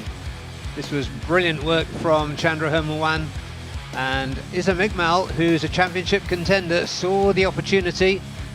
Bike number 124 we're talking about there. He's with the private racing team. Ooh, he was well out of shape there, chasing Aiki Yoshi on the Kawasaki that final time around. And then this is the final corner, the chase into the sprint. It looked like the Kawasaki of Ayoshi was going to be able to pull something out of the bag, but he was just overtaken by the powerful machines. Good effort on 124 by Izam, but it's Chandra who takes his first win in ARRC. No wonder he's so delighted. Photo finish, but Chandra Hermawan taking the victory. That was yesterday, and these are the clouds by Russell of today. Yeah, and we've got a lot of racing to come under those clouds at this Sepang International Circuit, the longest on the calendar, the most complex, I would say, on the calendar too. So Daniel is ready for us on the grid, so let's go and get the pre-race interviews. Well, again, it's such a different weather condition compared to yesterday. The track temps going down to lower 30 degrees Celsius. Really dark, big clouds approaching Sepang. For now, it's dry. Let's have a chat with Aiki Yoshi, who has extra 300 RPM this weekend. Aiki, so new regulations allowed the Kawasaki now to have a bit more RPM. How has that been helping you so far? Yeah, so RPM only 300 up, but still not yet. I want to move regulation change and RPM up. So race 1 is come out the last corner in the first place, but finish the 5th position. I don't know, but never give up. I try to keep working the race too. Thank you so much, Aiki. Good luck for this one. And now we're going to head down a road to Fadila Aditama, who had such a dramatic race yesterday. We don't know exactly what happened, but now let's get the official confirmation of what happened. RB, my suspicion was it was the kill switch yesterday that caused that. So first question is that, was it the kill switch? Yeah, it is. Yeah. So second question, after the recovery, so you collected a few points, still in the championship lead. So what is the plan for today's race? Because you started off decently yesterday. So my plan is just go for it. I mean, I will not try to be safe. I try to attack, of course, because everybody is fast here. So despite my mistake yesterday, I feel so sorry for the team, of course, because they work hard a lot for this condition, this hard condition. I try to do my best. So let's see. In the warm-up lap, I did a good pace. I try to work good. So let's see in the race too. I try my best. You had a lot of RPM cuts. What have you done to make sure that you still had the speed on the straights? For me, just try to carry much more speed and fuck it. I try to open hard as I can. So let's see. That's all, Sharpie. Sorry for the future language. Now we're gonna head over one more spot and get a quick word with Galang Hendra. So he's just getting a quick drink. We're just gonna let him take that sip. So Galang, after the hot drink, it's very different conditions yet today. Yesterday, P4 for you. So today, what can we expect from the legendary Galang Hendra? Well, yesterday was very close to the podium, and I will try to push a bit more and see if everything is going well. And yeah, I hope I can go to podium. Thank you so much. Good luck for this one. Back to you, Disenberry. Thanks very much. A couple of questions there from Daniel regarding the RPM cuts. And just to explain, Barry, there's the rules, because you've got the different makes, the Kawasaki, the Hondas, the Yamahas, etc. There are different rules implemented to make the playing field a little bit more level. Yeah, there's basically two sets of rules. One is to equalize the three very different machines, and the other is to equalize the riders. So if one rider gets more than 25 points ahead of the rider in 5th position in the championship, they get a rev cut. Isam Iqbal now has a rev cut, and they don't get them back if they were to drop back, so it's a ratchet system. RB is carrying 2. But the Kawasaki's were given something back because they massively underperformed earlier on in the season. Yeah. So it is being tweaked. It's not an exact science, but they're trying to make it as exact as you can. It's always under review. And they decided, and a lot of us felt for a little while actually that the Kawasaki's could have done with a few extra RPM. You heard there Aiki Ayoshi doesn't think it's enough, but it's definitely made him a little bit more competitive. Daniel Sharmi looking very relaxed on the grid, I thought. He's had a good season, Daniel. He had a P5, a P6 yesterday, a P5 and a P2 in Mandalika. So Daniel Sharmi on the Yamaha for Uma Racing is in pretty good nick. Got 26 on the starting grid. Pole position for the 3rd time in a row is Murabel Vitoni. Motegi, Mandalika, and now Sepang. And our Singaporean fans looking after Jazil Juraimi. It was Jazil. I was confused by the number because they had the number 16 on there, and Jazil doesn't wear 16. But never mind. 68 is close enough. On to the warm-up lap. Keep a close eye on the Kawasaki's. Ayoshi was disappointed yesterday that he couldn't drive through to the end. But there is Murabel Vitoni. He's 4th in the championship standings. Only 44 points off top space. So if Fadila doesn't have a great day, could be Murabel. Chanda Herman looking for a race double. Kritipak Youngcom also in the championship reckoning in P3. And Daniel Sharmi, exciting youngster for Uma Racing, starts 4th. Next to him, Rintaro Takamoto, replacement rider for TY Antares. Aiki Yoshi, whom we just heard from, on the Kawasaki. Fadil Musyavi, who's come into a lot of form. P3 yesterday, he's on P7. Fadil Al-Ghassani Priyadi for TY Antares, the second of their races, bike number 80, alongside the championship leader, Fadila Arbi Aditama from Astra Honda Racing. Top quality 4th row, Galang Hendra Pratama on his own team, Yamaha Baf Yamalub. And next to him, Chao Vietnam, who goes well here on a good day, Isam Iqbal, championship contender. P13, Gaojiang team 1 for all, representing China. Aldiaz Aksal from the Yamaha Baf Yamalub team on the Yamaha in P14, bike 69. And a very good performance on debut for Abdullah Qaim Abdul Razak for Cardinals from P15. Yeah. Andy Fadley starts 16th on the other Kawasaki. Nguyen Tonampu starts 17th, and his countryman from Vietnam, Nguyen Hu Tri, number 18, starts 18th. P19, Kevin Quintal, Idemitsu Honda Racing Indonesia, bike number 14. Irfan Ardiansa was still a little bit surprised to see him so far down the grid for the SCK Honda Racing team on bike 16. And Johan Reeves Emmanuel will be looking for a better result than yesterday. And after him, it comes Jazil Jurami, who you're right, Des, was number 68. Then Leong Nan Tse for Victor Racing Team, and Liu Guang Yan for Team One for All. Big grid on that. certainly at Sepang, although once you hit the 250s, well, maybe the 250s struggle. If you're leading, it's not the best place to be leading coming into that final straight, or that penultimate straight. Yeah, very much a game of slipstreams. Andy Mohammed Fadli, bike number 108. Now on the Kawasaki, behind him Aoshi. Some good races here. There's your championship leader, bike number 93.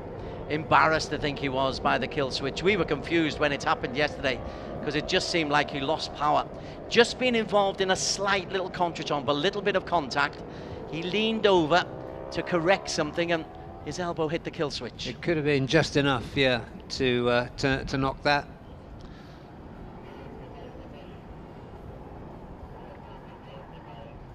So 93 comes belatedly into his position. Also coming belatedly into position, bike number 56, that's Galang Hendra. Looking forward for a strong performance from Galang Hendra. AP 250cc, race 10 of 12 of the season.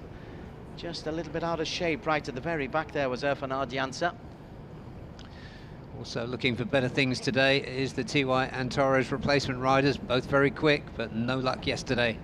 Everybody is settled down. Red lights. We are underway. Strong start over on the far side by Murabla Batoni on this near side. Kritipat has also got off to a healthy start as well. Bike number 39 keeping very, very close to this grandstand here. And he's got a great start actually. And Fadila Abi also off to a healthy start, bike 93 into P7. Yeah, the usual suspects there, but yeah, really good launch into the lead there. Murabla Batoni slots in second. Kritipat isn't out of the championship reckoning, 38 points down. Ooh, we got two fallers. That's one of the Indian riders, just Johan Reeves Emmanuel down. Again? Gosh, that's twice now for Johan Reeves. Yeah, along with him was Leong Nan Zi for Victor Racing on the Yamaha, so fall towards the back of the field there. That was on the first corner as well. This has been a nightmare weekend for Johan Reeves Emmanuel. Yeah, came in late from Spain, and now you've got three Yamahas starting to break away at the front, or at least thinking about starting to break away at the front. Had something similar yesterday though, and then there was that accident, so hold our breath, and there is always the threat of rain. I'm looking anxiously up at the clouds. They're just darkening just a little bit, maybe not for this race, but for subsequent races this afternoon it could become an issue. Yeah, RB has now made himself improve from his 10th place start to P3 on the track at the moment. 39 leading the way is Kritipat. He was fastest off the blocks. Yeah, and race winner in race 2 back in May. Daniel Sharmi always also in there once again. Shami's in a really good vein of form. Look at that 93 for Dila Arbi. Well, he's had the rev cuts against him all season, but he still manages to manipulate himself into great positions. Take away yesterday's little mistake, silly mistake, but even then he recovered to pick up a point that could be valuable. Bike number 93 for Dila Arbi. He can't win the championship today, but he can put himself in a very, very strong position, and he's going to try and do it from the front, Barry. Yeah, he just takes the lead as they come out of turn 15. Alongside him is Murabla Batoni. Kritipat just nudged back into P3. Galang Hendra there. He won't want another P4 finish. Yesterday's winner, the number 88. Chandra Hermawan there as well. Mashabi 571 was pushed wide. 157 Murabla Batoni. He got his first win of the season at Mandalika, so he's shown that his step up from 150cc into 250s is going quite nicely. Dare I say, he actually looks better on a 250 than he looked on an Underbone. Very comfortable, doesn't he? Very comfortable. Yeah, that was a really well-judged move by LFN to put him on that machine, and it's their debut in this class as well. Yeah, it was strange going down the garages. The teams showcase all of their bikes, and you've suddenly got the 250 where you're not used to seeing a 250. Yeah, but a brilliant team and a brilliant rider at the front of this train. You'd have to say, with his extra experience, with the work he's been doing in Moto3 as a replacement rider, is raising the game of RB. He's just lost the lead there, RB. He won the first 3 races of the season for Dila RB. We're on board with his amp as he just looks at the back wheel. What was that, 57? That's Daniel Sharmi. Purple livery, Uma. Yeah, their first time into 250s as well. Good to see. Very much is. As for Honda though, they've been into 250s for quite a long time and have the medals to show for it as well. And Fadila Arbi looking to add to that medal haul. Just goes a little bit wide here, maybe tries to slingshot around, but let's see what kind of drag they will get through into this long straight. It's nearly a kilometre long. Yeah, he went just a little bit too wide to get an advantage, but it won't matter this time around. Another 6 laps after this one. Krittipat takes another look at the front. RB blocks his view. And he leaves the braking too late, Krittipat, and nearly flies off the end of that long straight. Getting your braking right at the end of that straight can be so difficult. We see it in qualification and practice, the number of times people run off at the end there. Yeah, the track slopes away from you, so you have a long braking zone on a motorcycle because you've only got that little contact patch on the front tyre to slow you down. Yesterday's P2 for Victor Racing, number 124, currently at or near the front. Wants to try shorter sentences, does. Yes. 1/10 of a second long sentences, that's what you need. There's the championship as it stands. Fadila Arbi looking good. He's on 148 points, 124, so this is updating if it were to finish like it does now. And it looks good for Fadila Arbi, whether or not you put today's points in or not. It's been so good. Yeah, sorry Des, I just spotted a rider with a pink helmet there and I want to check the number because that might be our absent friend so far this weekend, Irfan Ardiansha. Indeed it is. I think his presence felt in that group there. I think you're dead right, he's got himself up into P8 there. Also, the Kawasaki's just beginning to make a move. They've got the extra revs as Daniel was able to glean from Aoki Iyoshi. Like the Kawasaki's, strictly from a neutral's point of view, to come into the mix. Maybe they are. Andy Mohammed Fadli not too far away either on bike 108. Yeah, it literally adds colour to have the Kawasaki's there. Green for go. They come round once again into turn 14. Deceptive, isn't it? Because you're going uphill, then you've got to straighten. Then there's a little dip, and those clouds are darkening ominously. It's a little bit gloomy as they come in under the shadow, well, no shadow, of the grandstand. Krittipat still leads the way. Izam shows us what it's like to go round turn 15, and it is a steep bank and not a lot of space to play with. Yeah, very busy space. Krittipat leads once again across, or does he? Or did Murabel just break the timing light ahead of him? 9,000th of a second, Krittipat. Your eyesight is spot on, Barry Russell. I blame my optician. And look who's just having a look at the front now. I don't know where he's been on weekend, but that's Irfan Ardiansha on the number 16. NWN SCK Honda. He's in the mix. He's just one of those riders that brings some excitement to proceedings. Getting a little bit gusty out there as well. Just having a little weather update from Daniel, who's in the pit lane at the moment, sending us information. Works hard, there's Daniel Bogas. Working hard at the moment is Fadila Arbi, and also getting close is Irfan Ardiansha, your pal. Yeah, indeed. Not quite sure how that happened, but he's such an exciting rider. Nice work on the drone from our operator then.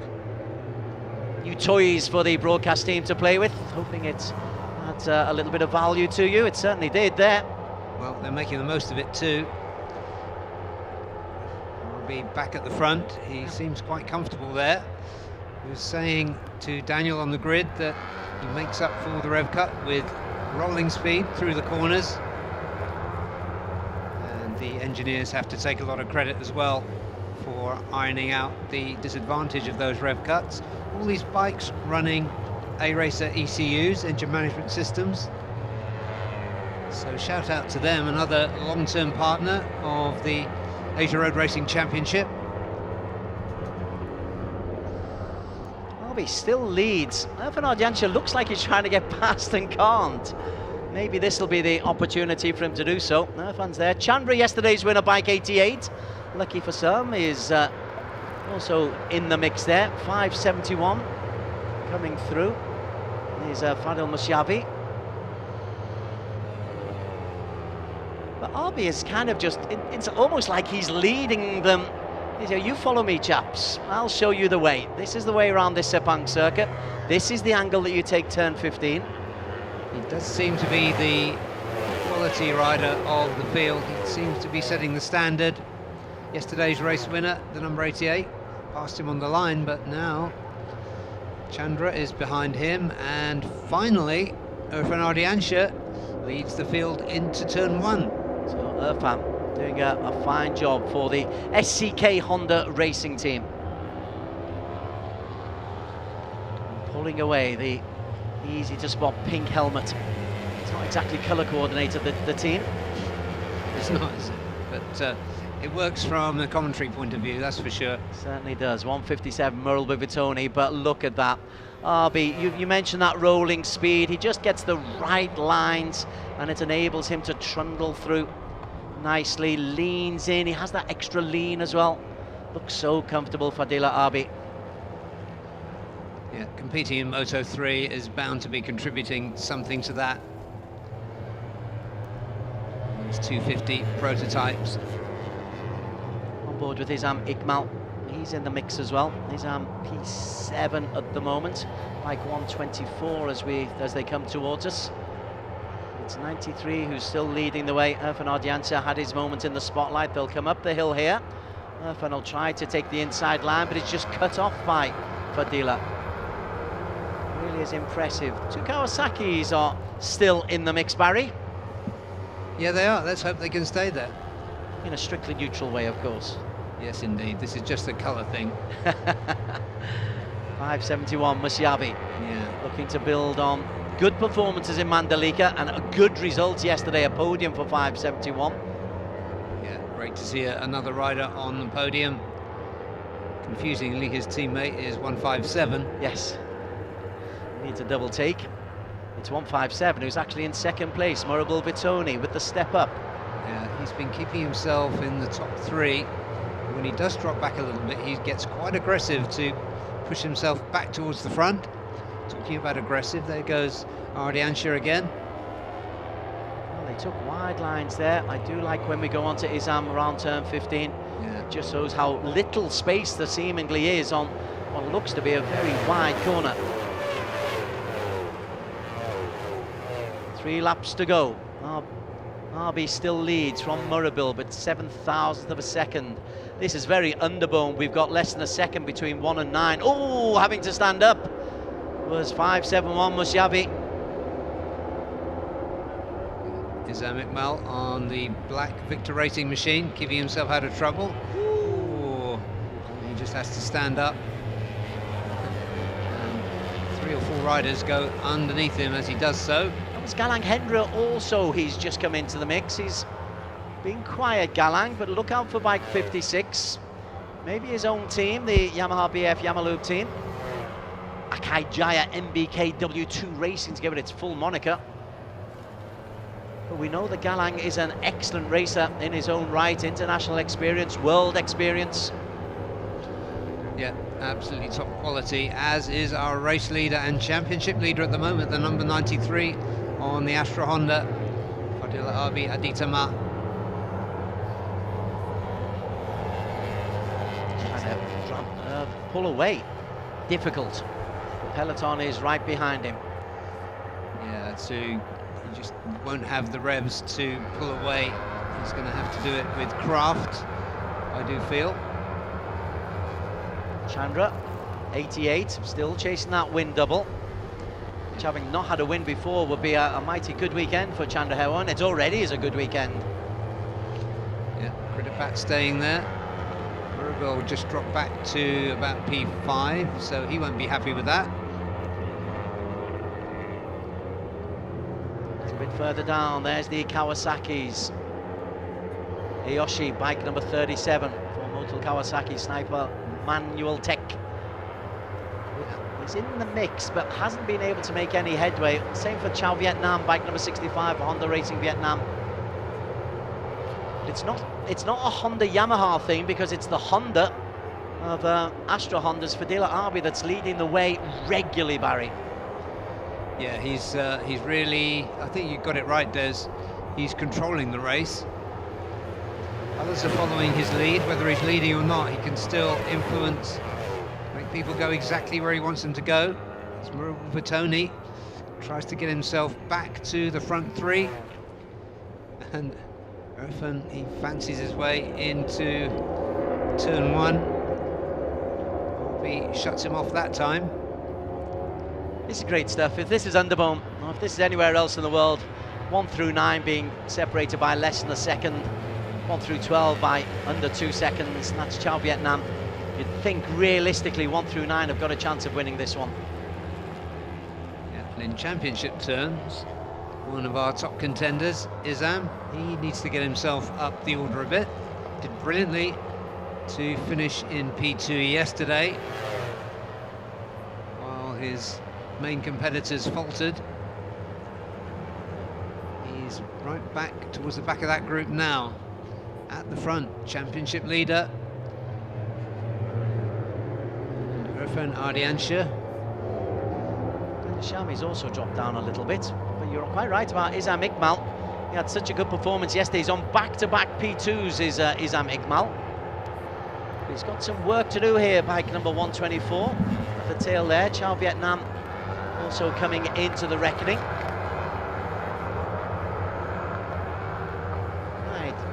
1.5 laps to go.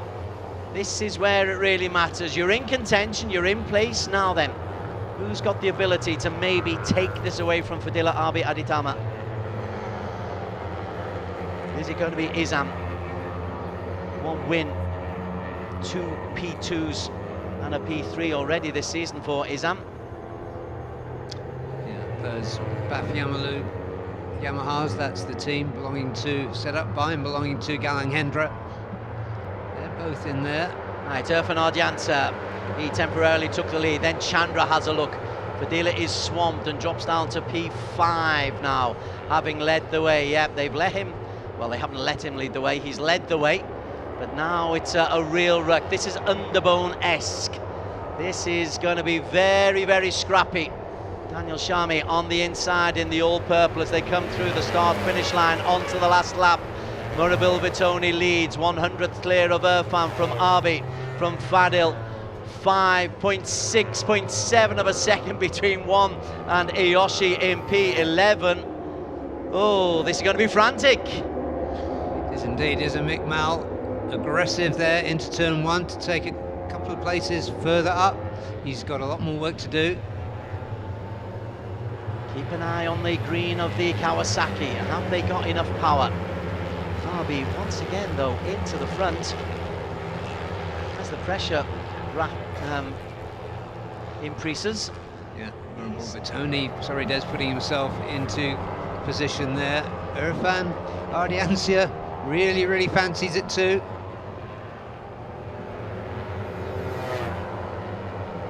Get in the right place, in the right position. Kritapat needs to move himself up as well, currently 5th. Reminder, 22 points the lead for Fadila Arbi over Izam. 38 points clear of Kritapat, 44 clear of Murabel. So anything in the top 5 would be a good result for Arbi. But he's not after top 5, he's after a win. He's leading once again. Izam in the pack just behind. That's how condensed it is. That's how congested it is. Isam has to just weave away from Chao Vietnam, but it's still Fadila Arbi. This is so impressive from Fadila. Whether or not he wins or not, it's been leading from the front. It's been a gutsy ride from Fadila Arbi. Yeah, this will have been really hard work for him with the rev cut. Right then, he was swamped last time we went down the main straight. He looks to make a move to get away from the slipstream, but behind them they are just ready to launch an attack. Who will it be?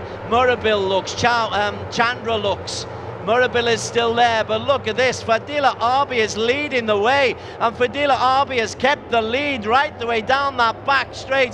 Fadila Arbi has the drive. Does Fadila Arbi have it in him? Fadila Arbi is looking to take the victory. That is brilliant from Fadila Arbi Aditama of Astra Honda Racing. And after being absent all weekend, Irfan Ardiansha for SCK comes through in P3. Murabil Vitoni, very handy in championship turns. P2 for him. Isam Iqbal, decent finish in P5. Yesterday's winner in 4th. Wow. Disappointing for Kritapat, down in 6th. But Fadila, he's got a rev cut. He's got disadvantages galore, and he has led right the way through. I thought he was bound to be swamped coming down that penultimate straight, but he was able to hold on, took his own line barrier. I'm just blown away by that performance. Absolute class. That's what it is. Very, very classy ride. Well, the crowd looking on, they get to see the replays, they get the vision, but coming into that final straight, he was clear. And behind him, all kinds of argy-bargy. Isam Iqbal was in there, but Irfan Ardiansha looked as though he was going to grab second, but then Murabil took it away from him. Here's the slow-mo look. Huge margin, as it looks here. There's Murabil on the LFN Yamaha, and in the pink helmet there. Look how close it was for the next 3 places. It's thousands of seconds. It's less than half a second between 1 and 6. The first 9 riders are separated by less than a second. Chao Vietnam in P9 is only 0.9 of a second down. There he is, bike number 65. As the clouds ominously gather over Sepang International Circuit, Fadila Arbi takes real control of the AP 250cc Championship with a victory. It's his 5th of the season. None, I think, more brilliant than that. He's taken it by 3/10 Murabil Vitoni for Yamaha LFN. Irfan Ardiansha for SCK Honda. Good performance from him. I know you were pleased with that one, Barry. A little punch of delight as he went through in P3. Chandra Hemawan, very good weekend. P1 yesterday, P4 today for Yamaha Racing Indonesia. Victor Racing, another double-digit points haul for Isam Iqbal. Kritapat, well, it's nice points, 10, but it loses him ground in the overall championship standings. Aldiaz comes through in P7 for Yamaha Baf Yamalube, ahead of Galang Hendra, his teammate Chao Vietnam in P9, less than a second adrift of the winner. Nguyen Hu Tri came through very nicely for Honda Racing Vietnam. That's a good double for them. Andy Mohammed Fadli, the best of the Kawasaki's in P11. And then further down, out of the points, Daniel Shami out of the points, Eyoshi out of the points, Gao Jiang and Jazil Jaraimi for Team ACR in 18 and 19, Tonam Pu, Kevin Quintal, and not finishing was Leong Nang Tse, Guan, the last of the finishers for Team One for All. Well, fabulous. I know you were looking at Irfan, I know you were looking at what else was going on, but my eyes were glued on Fadila Arbi. I was convinced he was going to be overhauled, Barry Russell. Yeah, he just had enough, and he had really good drive coming out of that last turn. So I was watching who was going to grab second and third. And I must admit, I did have a little bit of an eye on Irfan Ardiansha. He's been absent all weekend. He has, but the pink helmet makes him very visible. And he will be on the podium. He's such a calm character, Arbi. Lots of hugs, but no air punching, no leaping around. It's as if he knew. But he led. He was so happy to lead from the front, despite the rev cuts, despite the disadvantage, the confidence in his own ability, confidence in his bike, confidence in the machinery, confidence in his engineers, confidence in being able to deal with these conditions, which are windy and threatening rain. Yeah, and taping up the kill switch would have helped. Yes, yes. And there are those clouds that are looking ominous. Okay, let's go down to Daniel. He is in the Parc Fermé, getting some post-race reaction. RB, what a race from you. I would describe you as untouchable in race 2 this time. And it was just unbelievable. And as you said on the grid, for the straight, you're just going to go full gas. And what really struck me was how late you break the turn 15 and made it stick. So tell us, what was the tactic besides just full gas? And what was the mindset when you saw that many riders behind you? Yeah, I guess describe it untouchable. Well, it's not correct because many riders touch me. Maybe they like me. So I try to manage my pace. I try to manage my emotion. Try to breathe on the straight and try to relax. Anyway, I like the way I race today. Syukur alhamdulillah, I get the win. And yeah, I just try to push every lap, but I try to find something more on the last lap. So they think me is like, okay, now RB is on the limit, but actually no. So I try the last lap. I try to full attack, like I said in the grid. I just brake as late as possible, try to maintain the slide, and full open. So syukur alhamdulillah, I made the win. Thank you so much to all the team, to all the fans, to all the sponsor. It's like yesterday I make like stupid mistakes, so now I pay for the team. So syukur alhamdulillah, thank you so much. Thank you so much, RB. Brilliant race. Indeed it was. That interview was as cool as his performance. Let's have a look back at the performance of Fadila Arbi. Many riders thought they could take him, Krittipat amongst them. Many riders needed to, because Fadila had a 20-odd point lead in the championship standings. But bike number 93, despite starting quite a way back down on the grid, got himself up in the front area after an early contretemps. 93 would utterly dominate this race, Virus. Yeah, within half a lap he was through to third, and he really controlled the race. I think that's the key word there. Not that the other riders couldn't touch him. I like that touch of humour shown in the post-race interview. Krittipat showed well early, but he struggled as the later laps elapsed. Conditions were the same for everyone. Erfan Janssen, your favourite. Favourites aren't allowed, but your favourite got into the mix. Behind them, the Yamahas were kind of battling with each other for the right to have a go at RB, but RB serenely sailed on over the front. Yeah, Isam Iqbal, he was near the front of that group, then he went back a little bit. This is the extra weight of the camera he was carrying. Kawasaki's also unable once again to make a real move. We're into the final lap here. Look how close it was. Less than a second separating 1 from 9. So despite RB being in control, behind him there was so much congestion. The expectation, certainly in my mind, was that he'd be caught on this final straight, but he wasn't. No, watch the line now. So he goes in, he takes a late, he doesn't take an apex actually. He comes out late. That was a perfect line, not too tight. Didn't get caught with the adverse camber, and he was a long way clear. Those riders, thousands separating the next 4 finishers. Cool, calm, calculating. I'm the man. And a great interview as well to summarise a championship leader. And we'll go on to the podium now at the Idemitsu FIM Asia Road Racing Championship. We've got 2 races to come.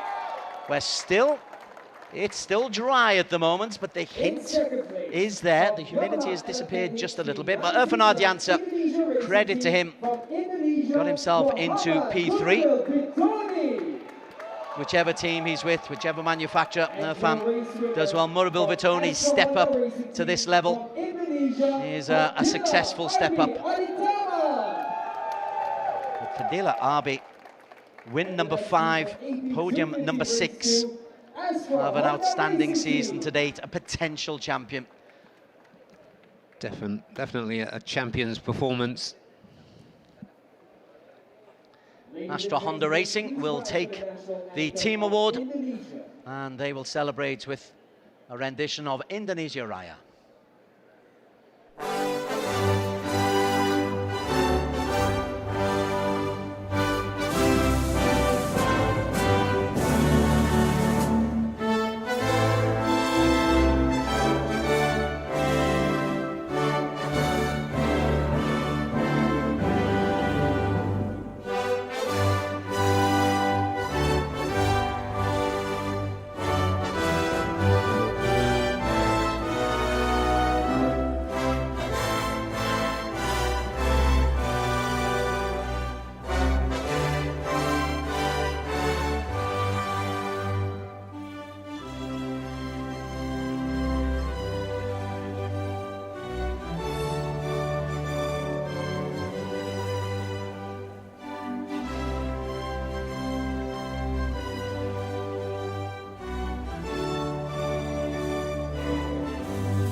The jaunty tune of Indonesia Raya, the national anthem of Indonesia. And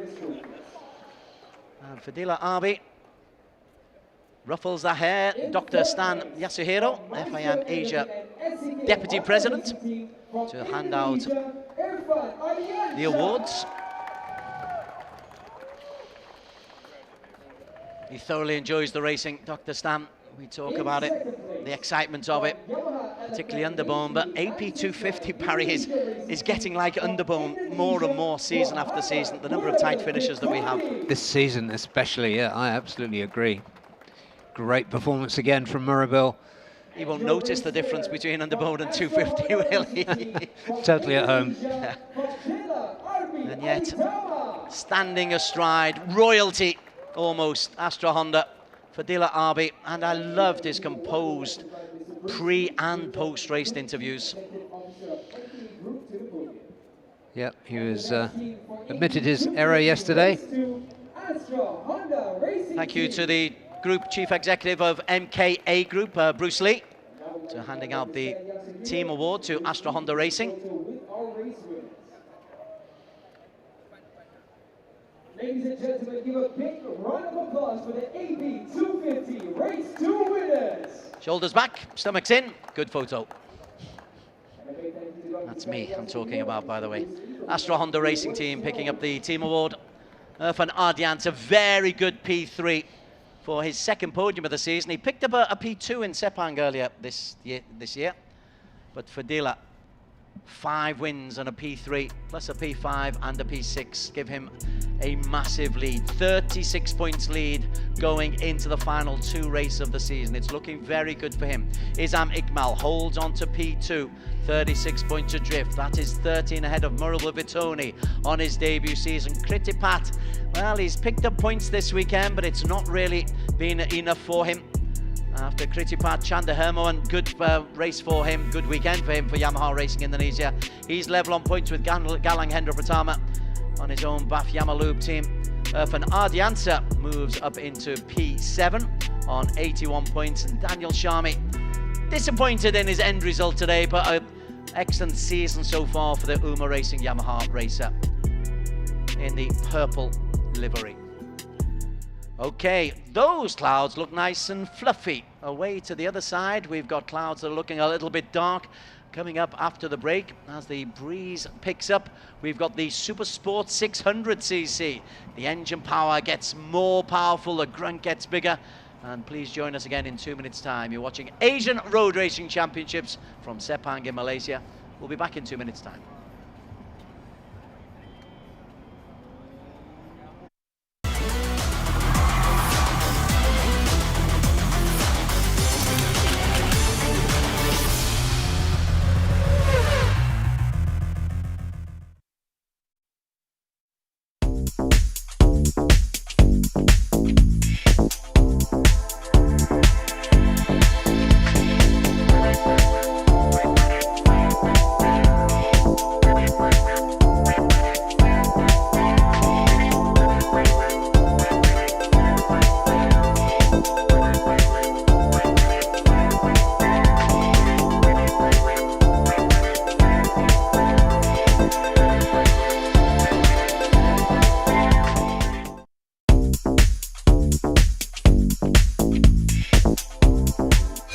Idemitsu IRG5. Start like a rocket and ship like silk with super bike-proven nano-tailored oil.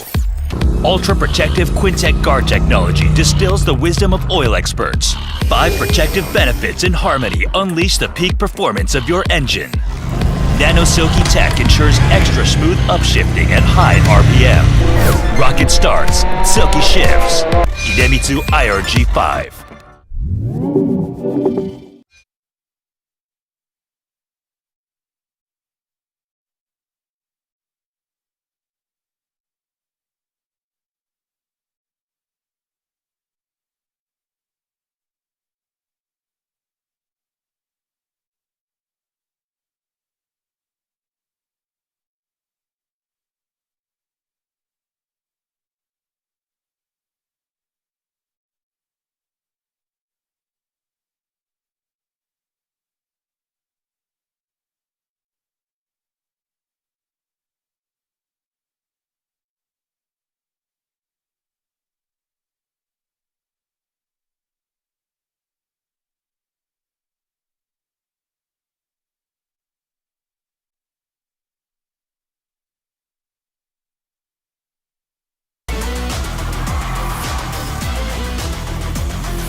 Idemitsu FIM Asia Road Racing Championship coming to you from Malaysia. We're at the Petronas Sepang International Circuit.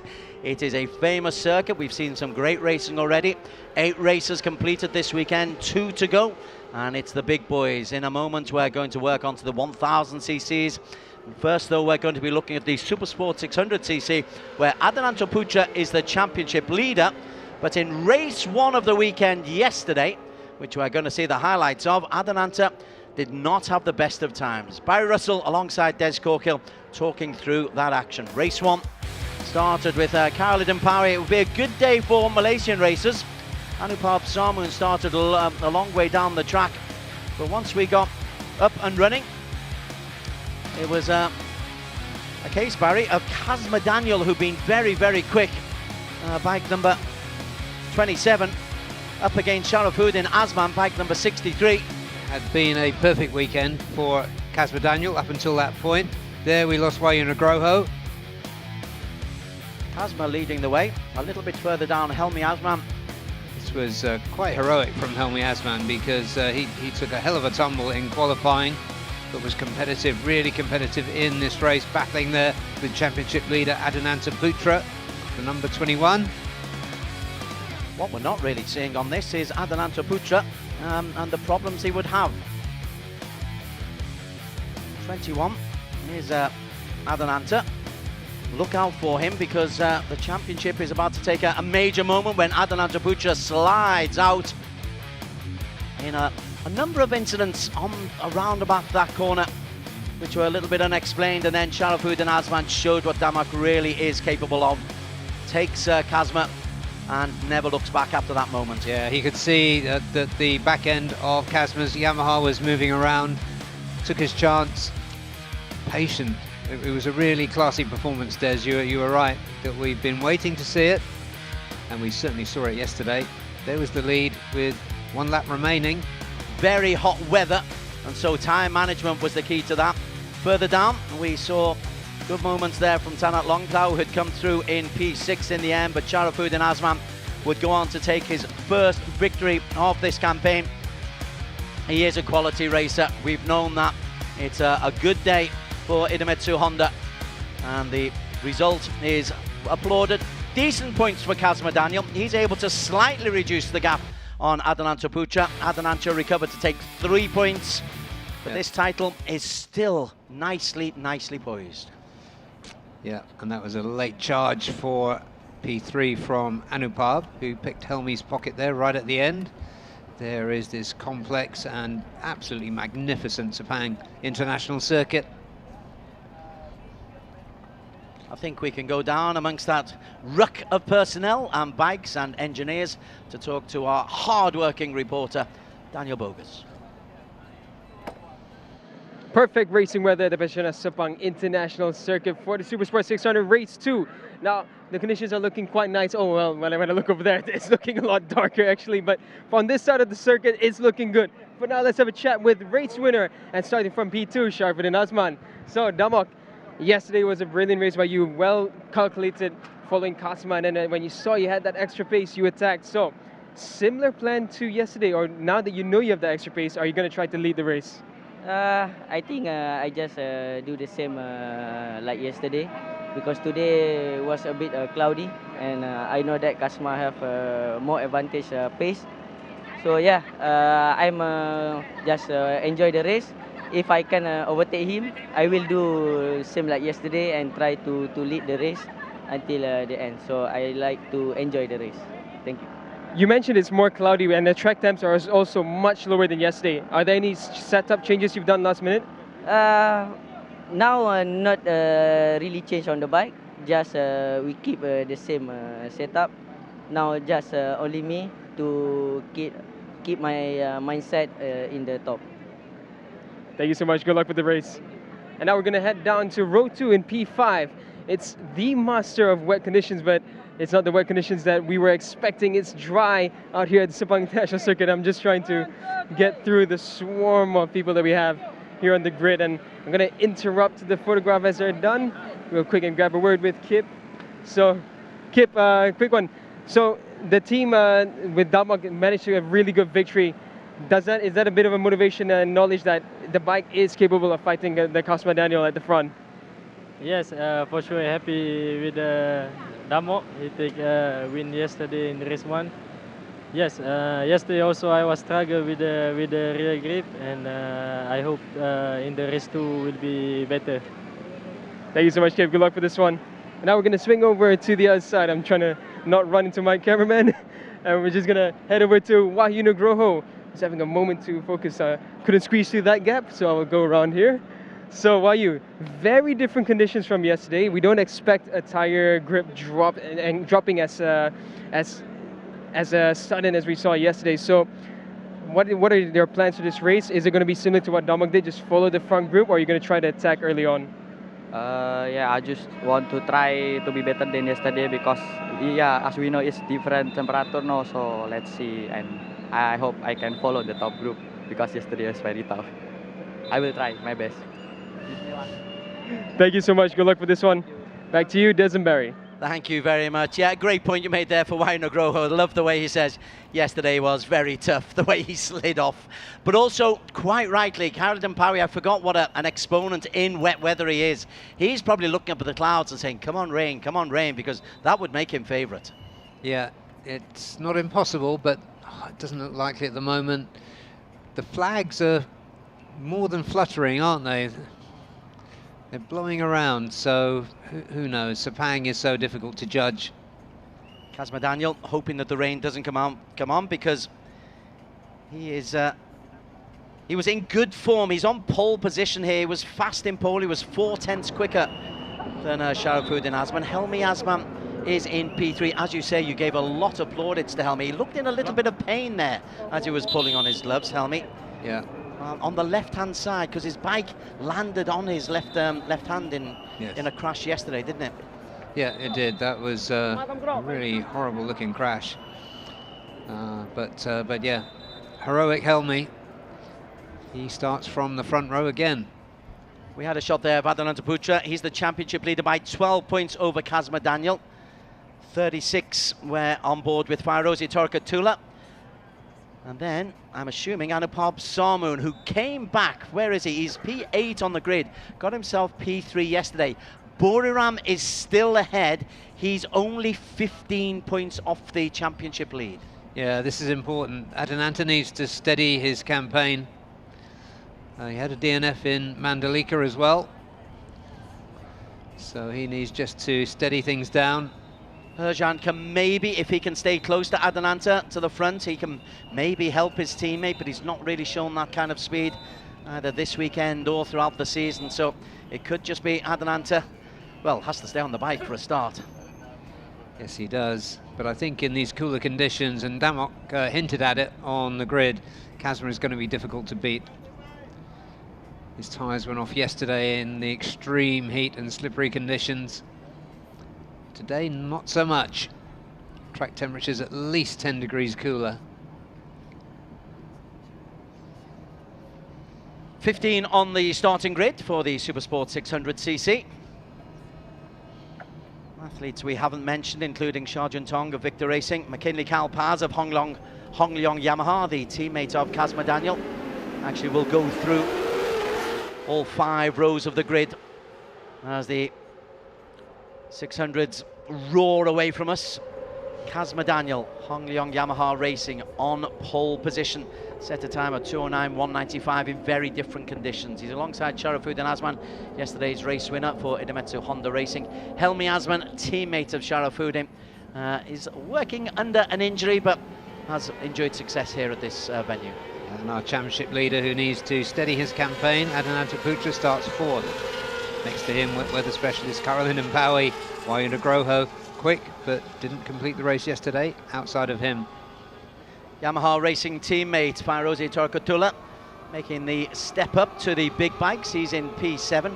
Anupab Sarmoon, look out for Anupab because he knows that he's got a chance. He's 3rd in the championship standings.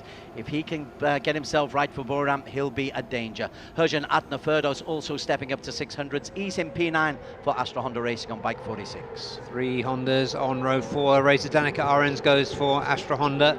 Tanat Longpliao and Jakrapat Pudisan go for Honda Racing Thailand. And beyond them, Rocco Sessler for Team One for All. German hasn't been able to make a real impact this season, but he will be learning. McKinley Kalpaz similarly for Hongliang Yamaha has shown 1 or 2 little signs that he can, and Sharjun Chong for Victor Racing, as usual, be trying to improve his lap times. He enjoys racing against these top athletes, these top riders. Who wouldn't? Yeah, thinking about Rocco Sessler too. He lacks a little confidence early in the race until the tyres are warmed up. And unfortunately, by that time, the front of the field is a few seconds ahead. So that's something he needs to work on and get used to, build his confidence. And I think McKinley Kalpaz is underperforming this weekend because he has been exciting this weekend. He seems to manage his races well, but he's just hasn't got the pace this weekend for some reason. Unlike his Hongliang Yamaha teammate, who starts from pole and would be many people's favourite for a win. Yeah, McKinley Kalpaz, yesterday was his worst result of the season. P10. Racer Danica Arens, a former champion at 250, bike number 123. There's real quality. It's not the hugest field, 15 starters, but there is real quality in there. Kalpaz is a former ARRC winner at 150. Sessler, we saw his ability. Tanat and Jakripat, you know from the Thai championships. And they're down 11. Herjan Atna and Reza were competing at 250s for the title. Anupab Sarmoon is certainly capable of winning races. Potential winners right the way through. The man to beat, though, Adananta Putra, the championship leader. Kazma Daniel, bike 27. Big race for Kazma. Supersport 600cc, it's Sharafuddin Azman who's got off the line quickest.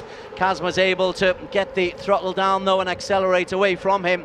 So it wasn't the quickest start, but the acceleration was very good. Sharafuddin and Adananta looks through on the inside, and Adananta takes the lead. Ooh, a couple of people have to stand up there. That was a good start from Kazma, but a scintillating start from row 2 for championship leader Adananta Putra on the Astra Honda. And he's got himself onto the lead, Adananta. His championship lead is 12 points from Kazma and 15 from Anupab Sarmu. How did Anupab get away? I was too busy looking at Kazma. Yeah, he's about, I think he's 6th at the moment. He is a remarkable 7th. Anupab Sarmu in the way he's able to negotiate his way through fields. Where was it? Was it Buriram where he had to start in the pit lane? Got himself into a P3. Yeah, and here last time out he started at the back of the grid, came through to 2 P3s. That's the one, yes. He's a phenomenal fighter. Kazma gets his way back to the front. Everybody pre-race is, I think, kind of expecting Kazma to dominate here. They reckon he's got the pace, and because it's a little bit cooler, they reckon that pace will be significant today.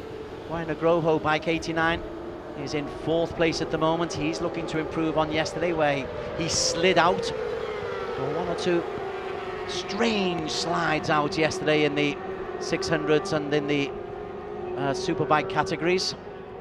Yeah, there were moments when it looked like a wet race with unexplained crashes.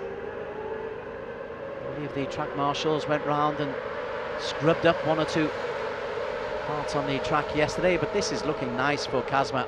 He got off to a decent start, lost the lead to Adnan Putra, but now it's yesterday's 1-2, but in reverse order. Sharafuddin Azman at last looking like the Damak we know.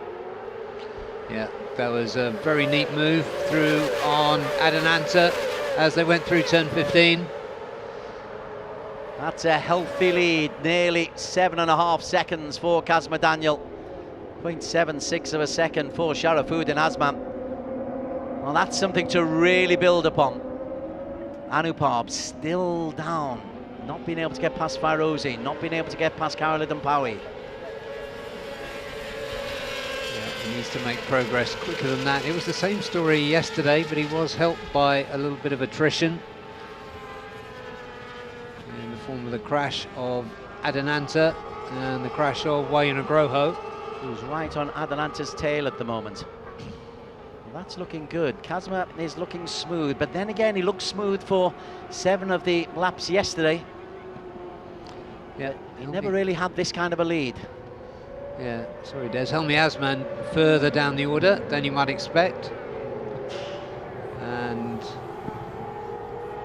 Ferozi Torakatula showing much stronger as well as he gets more and more comfortable on these 600cc 4-cylinder machines. There he is, just going through to the right. He's got Anupab behind him and Helmi following Anupab. They're 2 dangerous riders to have that far down the field, because you know both are able, once those tyres warm up, and it is a little bit cooler, but they'll be at full racing heat now, capable of making the moves. Those 500, I'm convinced that 500 is like eyes burning into the back of you as you chase. Helmi. Yeah. Not fully fit, Helmi, it's got to be said. No, he can't be after, well, he came down from a great height in that qualifying high side yesterday at turn 2. Still leading the way. Well, Helmi edges his way in front of Anupab. Anupab just hasn't really had the pace this weekend. I'm sure he'll find it in Buriram, I'm sure. That's what makes this so important. 2nd position, Sharafuddin Azman, yesterday's winner. 3rd place, Adnan Putra, championship leader. Sharafuddin could be useful for Adananta if he can pick big points off the championship rivals. Yeah, Adananta looking a lot more solid this time. Podium finish would be good enough. There's a hungry Yamaha behind him, ridden by Wayne Agroho.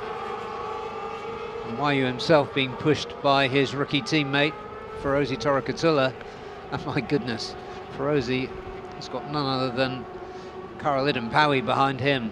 As you said, Des, the quality in this field is just is really deep. Very good. Bike number 36 is Ferozi Torakatula. Step up to 600s. The big boys.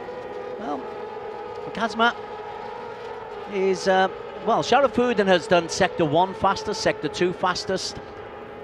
Sharafuddin's the only man inside 2:10 for a lap so far. Yeah, he is whittling away that lead. Yeah, it was 7/10, now 6/10, coming down to 4/10. I was one of those who thought Kazma might be unstoppable this time. Sharafuddin Azman, who looked very relaxed on the grid. I'll do my best. Big grin. And he's doing what looks like he was doing yesterday. And there's a long way to go. He's fastest over Sector 3 as well. The gap's down to 2/10. And, well, this has a certain je ne sais quoi deja vu quality. Same as yesterday. Adelante trying to make sure it is not deja vu from yesterday. Yeah, hopefully for him, he's comfortable in that position. Why are you not close enough to challenge him here? And Kip having a look up the inside of his Idemitsu Honda Racing Malaysia teammate Helmi Asman as they came into turn 1. Was able to get a good look at Kazma Daniel coming down the main straight line speed, and he seems to have an awful lot more power than Sharafuddin Asman. He was able to pull out an extra 1/10 of a second over this home straight. So maybe in the technical areas, the Honda has the advantage. Look over the shoulder there from Adelante. He's not looking ahead, Adelante. I think he's kind of consigned himself to the fact that the front two are away. He just needs to protect P3, Adelante Putra. Exactly, he hasn't quite got the winning pace this weekend. What he has got is a championship lead. He needs to consolidate. So many thoughts going through the athletes as they speed along at close to 300 kilometers an hour. Kazma left foot down. There is Adelante. Nugroho, he looks nice and secure. The cooler conditions seem to be helping the Supersport 600 riders. The grip is that much more secure until the rain comes anyway. Yeah, good to see Ferozi hanging in there. Not quite at half race distance yet, but he looks good. Just 2 seconds off the lead. When is Anupam going to make a move? When is Helmi going to make a move? Anupam is the one in particular who does, if he has genuine championship prospects. Well, he's dropped a couple of places. He's now, well, he started 8th, he's now in P8. But he was up to... Yeah, Karolidon Power's gone ahead of him, hasn't he? Yeah. So not looking good for Anupam. Bike number 500. 1 and 2 go through. Adananta followed by Nugroho. Not many positions have changed in the front 5 for the last 4 laps.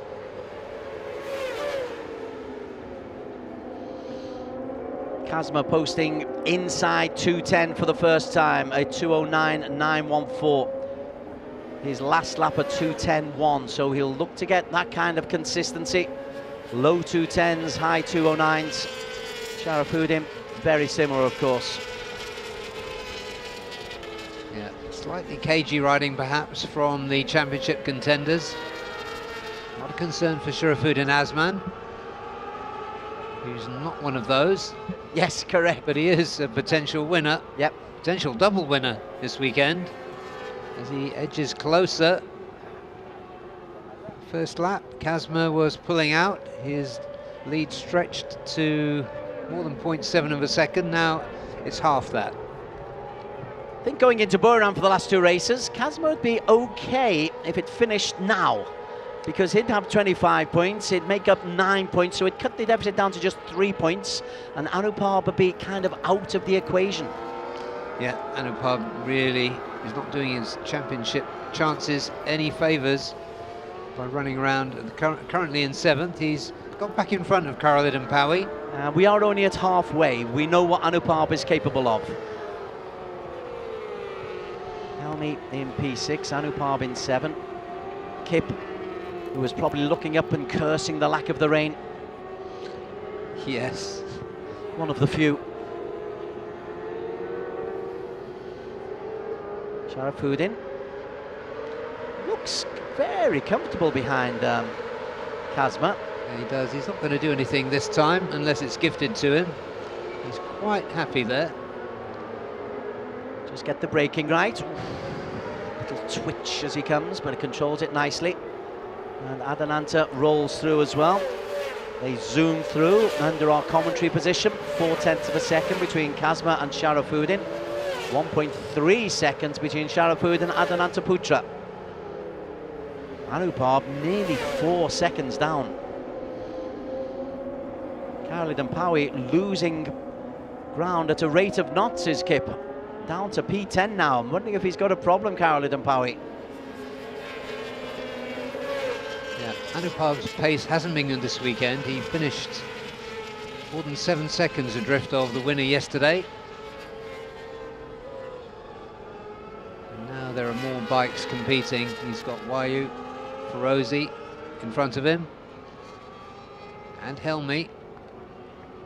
Although he did mug Helmi at the end. He did, yes.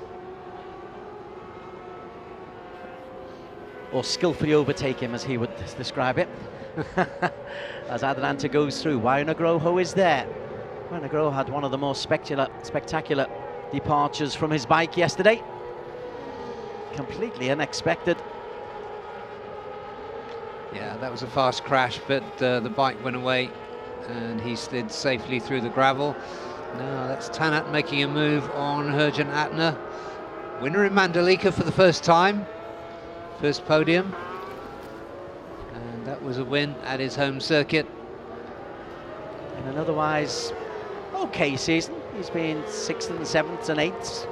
Best 5th was, well, he was 5th yesterday.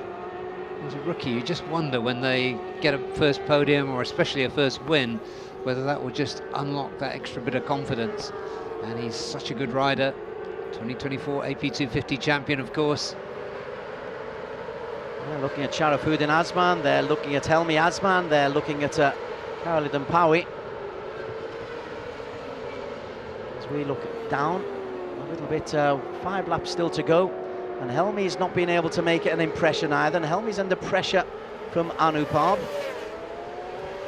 As their front 2, 3, 4, 5 remain unchanged. Helmi unable to get closer. He's just done a fast sector. I'll tell you who's done a fast sector 3, Anupam Samoon. And Anupam is now lapping inside the, well, he's in the mid 210s. Same pace as the front men. Yeah, and he showed Helmi a wheel going into turn 1. So I think he's decided it's time to pull the pin. Let's see. We follow Karol Idemitsu just there, bike number 44, as we keep on with them. Helmi and Anupam. With Anupam, remember Buriram is next. He will shine in Buriram. Somehow, Yamaha always seem to get it right at Buriram. Sharafuddin Azman looks as though he's got a bit more pace. Does. Than Kazma, so Kazma could find himself settling for second again. It's a little bit early to make predictions like that, but that's the way it looks at the moment. It looks just as though he's got something in hand there. At one stage, very, very early on, Kazma being able to establish a 3/4 of a second lead. Yeah, yesterday the same story. The surprise is that the conditions are so much cooler now. Still a long way to go. Still best part of 20 kilometers still to race. Behind them, Adelante Putra is still 1.7 seconds down there. He's not closing in.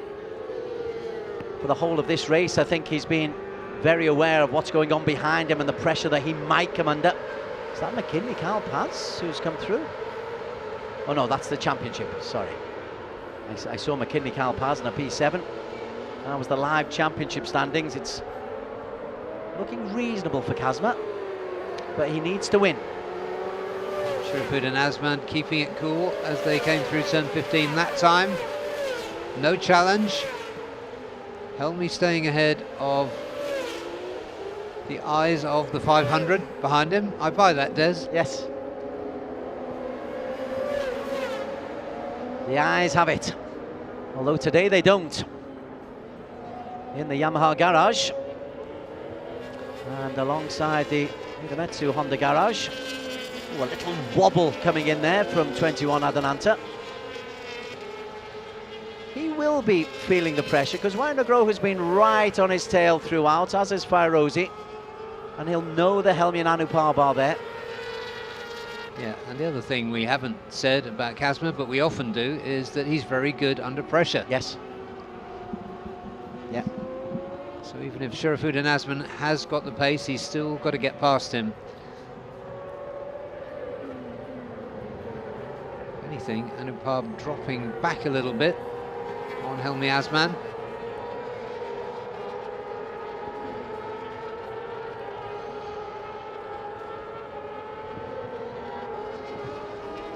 Oh, that's quite a freight train we've got there.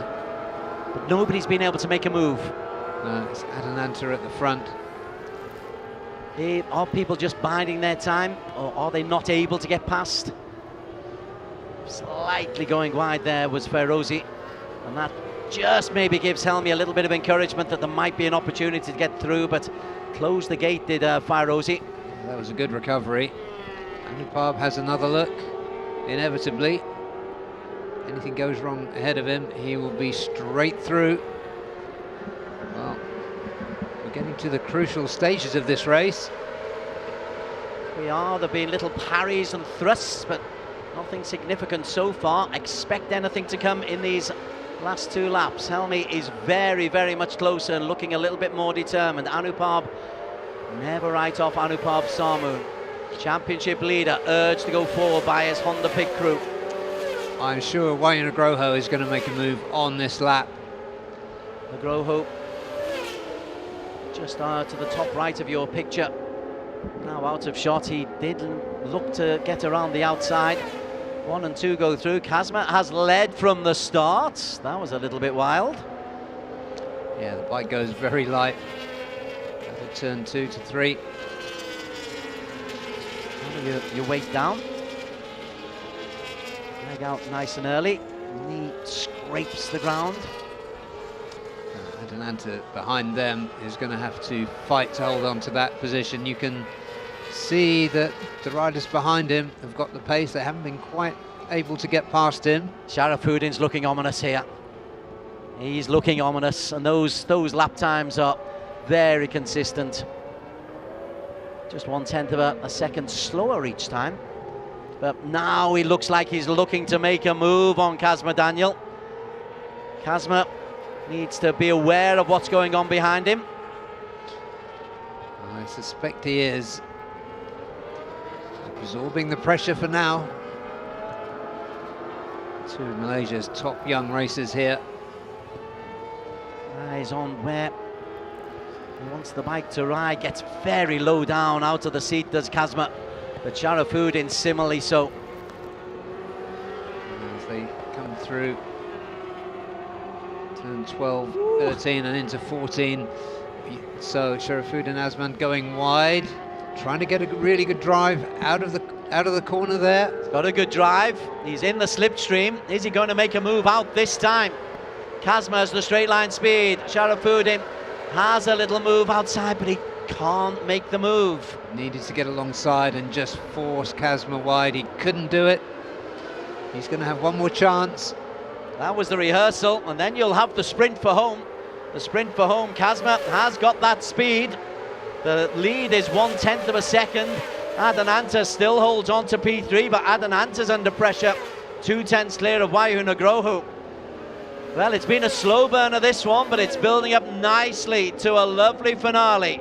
Kazma Daniel, Hongleong Yamaha, leads the way. He's led from the very start, but now he's under pressure from yesterday's winner, Sharafuddin Asman. Sharafuddin Asman, not a championship contender. He can throw the kitchen sink at this. Kazma Daniel needs to finish. Kazma still leads the way. Sharafuddin looks left, looks right, looks on the inside. Is on the back wheel of Kazma Daniel. The pressure on Kazma Daniel is absolutely intense. Sharafuddin looks on the outside, doesn't come off. Kazma riding for everything he's worth. He's looking for a win, Kazma Daniel. Oh, and there goes Sharafuddin Asman, round the outside. Brilliant from Sharafuddin, he's timed it perfectly. Has Kazma got a response? I'm not sure he has. Sharafuddin was waiting, has lasted it until turn 7 and is now going away from Kazma Daniel. Sharafuddin Asman, brilliantly timed, Barry Russell. Absolutely superb work there. Kazma, maybe his tyres have gone off again. He went very wide there. Focus number 1 for Kazma Daniel. Hold on to P2, hold on to what you've got. Sharafuddin Asman is away. Sharafuddin Azman on the last lap. Adananta still holds P3 just behind them. There is the battle to look for. Adananta holds on for Wainagrohu, but this win is going to belong to Sharafuddin Azman. And he has taken Kazma. He has shadowed him right the way through this race, and back-to-back wins for Damok, back-to-back wins for Bike 63, back-to-back wins for Honda Idemitsu. Superbly done from Sharafuddin Azman, 2 Kazma Daniel, and 3, crucially, Adananta Putra. Wow, what a win. We haven't seen him on the podium this season until we got to Sepang, and he's taken a double win. Incredible stuff. Damok has arrived in the Idemitsu FIM Asia Road Racing Championship Supersport 600 class. Brilliant stuff, absolutely brilliant. Adananta, not the pace this weekend, but he did everything he could. He held up that train, and what was the gap between him and... In the end, it was half a second. Yeah. In the end. But he was in the lead of that train. There's your championship leader. He's lost a little bit of ground to Kazma, but it could have been so much worse. And Anupab Samu picks up 10 points. That could have been worse as well. Anupab got ahead of Helmi Azman, who faded away. So Helmi's challenge has absolutely petered out, but it's beautifully poised going into the final 2 races of the season. 8 points between Adananta Putra, the championship leader, and Kazma Daniel, with another 21 points down to Anupab Samu. Confirmation, Sharafuddin Azman makes it 2 wins out of 2 for Idemitsu Honda Racing Malaysia here at Sepang, his home circuit. Kazma Daniel in P2, 40-point weekend, but he'll probably be disappointed. Adananta Putra, good recovery from yesterday, picks up 16 points for P3. Wainagroho stayed on the bike and picked up points as a result. Fairozi Torikotula, very happy for Yamaha Racing Indonesia. Solid weekend for them. Anupab Samu, will that be enough for him come Buriram? 10 points, 3.5 seconds down, ahead of Tanat Longkliao for Honda Racing Thailand. Helmi Azman losing a couple of places in the final couple of laps in P8. Herjan Adna Ferdaus continues his education in P9. Karalidan Pawi, well, he wanted the rain to come, it never did. He's in P10 for Idemitsu Honda Racing Malaysia. Reza Danika's education continues. McKinley Kyle Paz will pick up points for P12. Rocco Sessler, 21 seconds off the pace for the young German for Team One for All. Jack Riefat for Honda, just edged out by Sessler. Xia Juntong, Victor Racing Team. Again, a brave performance from the Chinese athlete. But talk about timing. Sharafuddin, he waited and waited and waited and waited, and got the result that he was really after at the end. That was a very, very mature, controlled performance. I thought he'd go for it on the penultimate lap, but he left it even longer, and he had a plan. Doesn't quite manage the... oh, yes, he does. Just on the... not quite on the level of Hiroki Ono. But it is a bit of a heavier bike. So, yeah, absolutely brilliant. Congratulations to Damok on a double win. So, finally we see him on the podium. And we see him on the top of the podium twice. Yeah, the only negative thought is, oh, if only Damok could have shown this form a little bit earlier. There were hints at Sepang in the first time we visited here, where he got himself a P4. But he's probably left it too late to make any real impression on the championship standings. He's joint 5th alongside his teammate Helmi Azman on 102 points now. Yeah. Let's see how he goes in Buriram. It could be that he's just gaining momentum now that he could take into 2026.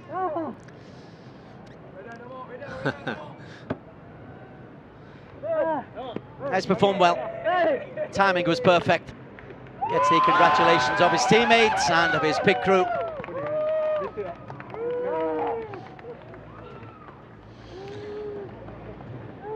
Damok 63, resplendent with the Malaysian flag draped around his shoulders. Yeah, there will be 2 Malaysian flags hoisted above this podium.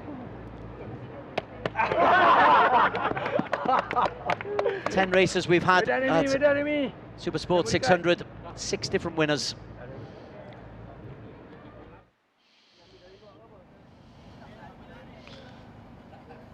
Yeah, they enjoyed that. And logging onto Facebook, where you've got the live stream ongoing. Also onto the local TV channel, Astro on the go, or wherever you're watching around the region. Yeah, Do so hope if you you're enjoyed listening, yeah, so if you're listening, look up and give us a wave. Not listening though. Into the Parc Fermé.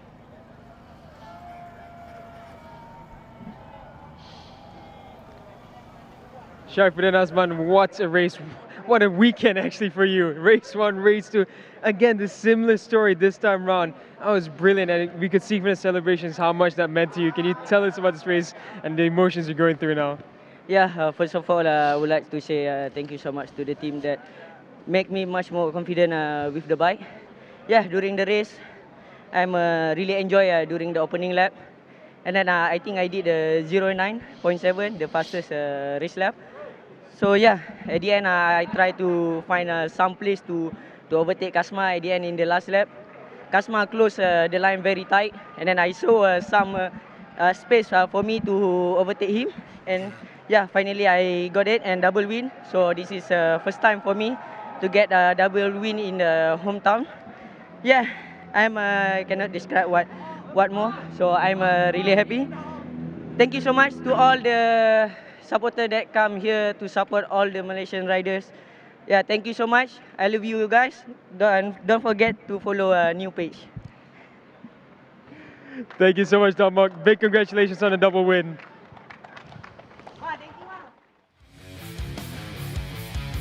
Supersport 600cc, Kazma Daniel on pole position, Helmi Azman one of 3, Idemitsu Honda racers, Adnan Antopucha championship leader, Anupam Samun looking to make up ground in the championship, getting off to a flying start. 1P2 was Sharifuddin Azman, but it was Kazma Daniel on the Yamaha, who looked early on, Barry Russell, as though he was going to fly away from everybody else. Yeah, there were shades of yesterday as he built up a big early lead. But then there was another shade from yesterday, which was Sharifuddin Azman reeling him back in again, as you can see by this stage with 7 laps left. That was bike number 63. Bike number 21, Adnan Antopucha. I think he decided very early in the race he didn't have the pace to match the front two, so therefore he just wanted to stay in front of everybody else and pick up 16 useful championship points. Yeah, in the circumstances that was a good decision for him, good strategy, and he did incredibly well to hold back this freight train behind him. Helmi 32, Anupam 500, neither were able to make an impression. Yeah, Khalid and Powie was in there at different stages. And then we come to 2 laps from home. It's an anxious look over the shoulder from Kazma. I think he's aware that Sharifuddin has got a little bit of something on him, and then the magical moment for Sharifuddin Azman is going to come. That's it, there was a little feint there. And then he just got the drive and got round the outside and chopped in front. It was a beautifully judged clean move. I think he took Kazma by surprise. Kazma had a little double take there, but once he got in front, there was no way he was going to be caught. Sharifuddin Azman, first win of the season, make that a win double. As he said, first time he's ever had a win double on his home circuit here at Sepang. And the celebrations there for all to see. And also the slapping of the tank from Kazma Daniel. He's frustrated, but he's still in the championship standings. But there is your double winner, Sharifuddin Azman, aka Damok. That's it, jubilation there. So here comes our championship leader onto the podium. Adnan Antopucha, you can be quietly satisfied with that. From Malaysia, Kazma Daniel Kazmayuddin. It's a very composed racer. Is a very composed racer. And your race winner from Idemitsu Kazma Daniel. from Malaysia, Muhammad You saw when he slapped the tank at the end how frustrated he was. He wasn't able to secure a victory, but the better man won on both days. Yeah, he realised that. And he got a good finish. He picked up, he's picked up 40 points this weekend.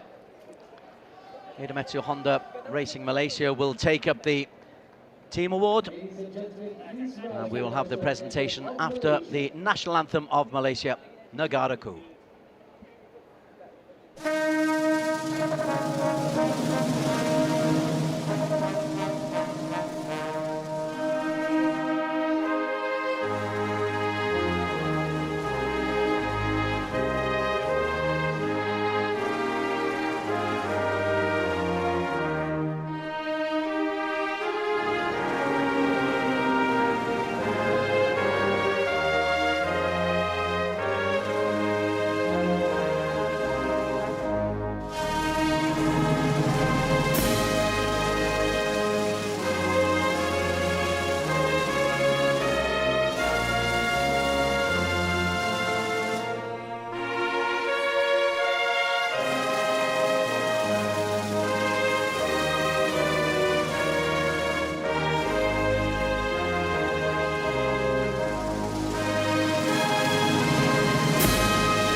Yes, he enjoyed that one. A leap of delight for Sharafuddin Azman. I do like it when these guys show emotion. So they should. Very well deserved for Sharafuddin Azman. Dr. Stan Yasuhiro, FIM Asia Deputy President, hands out the awards. And the helmet. Yeah, getting his steps in this weekend for sure. He's got a veterans motocross race coming up. Still competes relatively competitively. I'm wondering if this will turn out to be a good weekend or a bad weekend for Kazma. 40 points, he's dug into the lead of Adanantaputra. But will it be enough? Sharafuddin Azman. Well, now we can celebrate, now we can relax just a little bit. The team award for Idemitsu to be handed out by Mr. Toyokazu Handa, the managing director of Idemitsu Lube Asia Pacific Limited. As always, Idemitsu, thank you very much for your continued involvement with the Asian Road Racing Championships. Now it's a 29th season. We had a couple of seasons off due to COVID, of course, but round number 150 and the 25th time that we've been at Sepang in those 150. Number one was in Shah Alam in 1996 in August. Seems a long time ago. Some of these boys weren't even born. Yeah, that was a cheeky look through at the camera there from Sharafuddin Azman. Here's the championship. Adanantaputra leads by 8 from Kazma Daniel. 21 down. Is it too much to make up for Anupam Sarmoon? It means he needs wins in Buriram in the final round of the season. Wainagrohu on 108. Sharafuddin and Helmi Azman, teammates, battling for P5. They've got 102 points respectively. McKinley Kalpaz, he picked up points again today. He finished in P12, but 94 points for him in a learning season for Hongleong Yamaha. Herjan Adna Ferdaus also stepping up to the Supersport 600s. He's on 83 points. Okay, one more race to go. Those clouds around about turn number 5 and 6 could have an impact on the final race. JDT are the team to watch. They've only got one rider going out today. Injury prevents the second. When we come back, we have got the ASB 1000cc race number 10 of the season. You're watching the Asian Road Racing Championship. We're at Sepang. Join us again for the big boys after the break.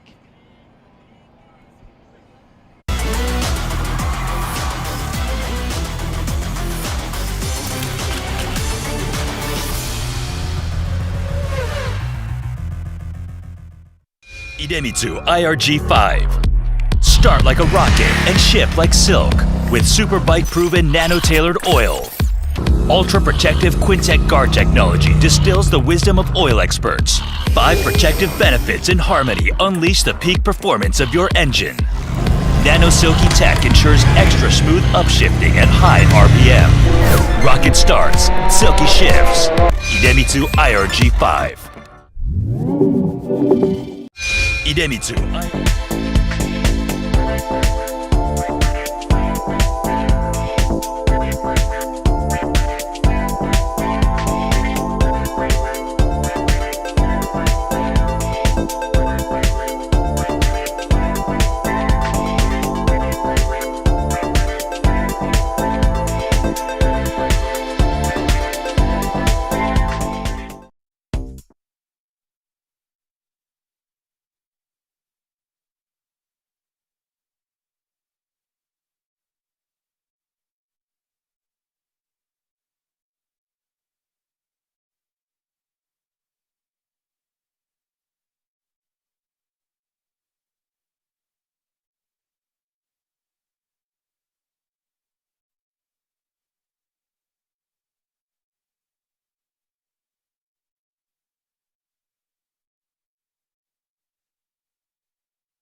Dramatic is the word of the week for the ASB 1000 category after race 1. A1 Energy BMW withdraws from round 5, leaving Aslan Shah out of the championship fight. A rare error from SDG Hard Pro rider Kito Abe at turn 4 in race 1 drops him out of the championship lead and down to 4th. He trails by 14 points. Nakarin played it safe and brought his Honda Racing Thailand CBR onto the podium. He's in 3rd with just a 10-point gap to the top. Zakwan Zaidi still winless in 2025, but his consistency and a 2nd place finish leaves him just 8 points behind. And the dominant Hafiz Sharan emerges once again as the championship leader after a phenomenal victory. The JDT Racing Team rider has never looked so comfortable on a Ducati. The Premier Class battle has been dramatic since the start of the season, and now with 75 points left, what drama does it have left for us? The title chase is on!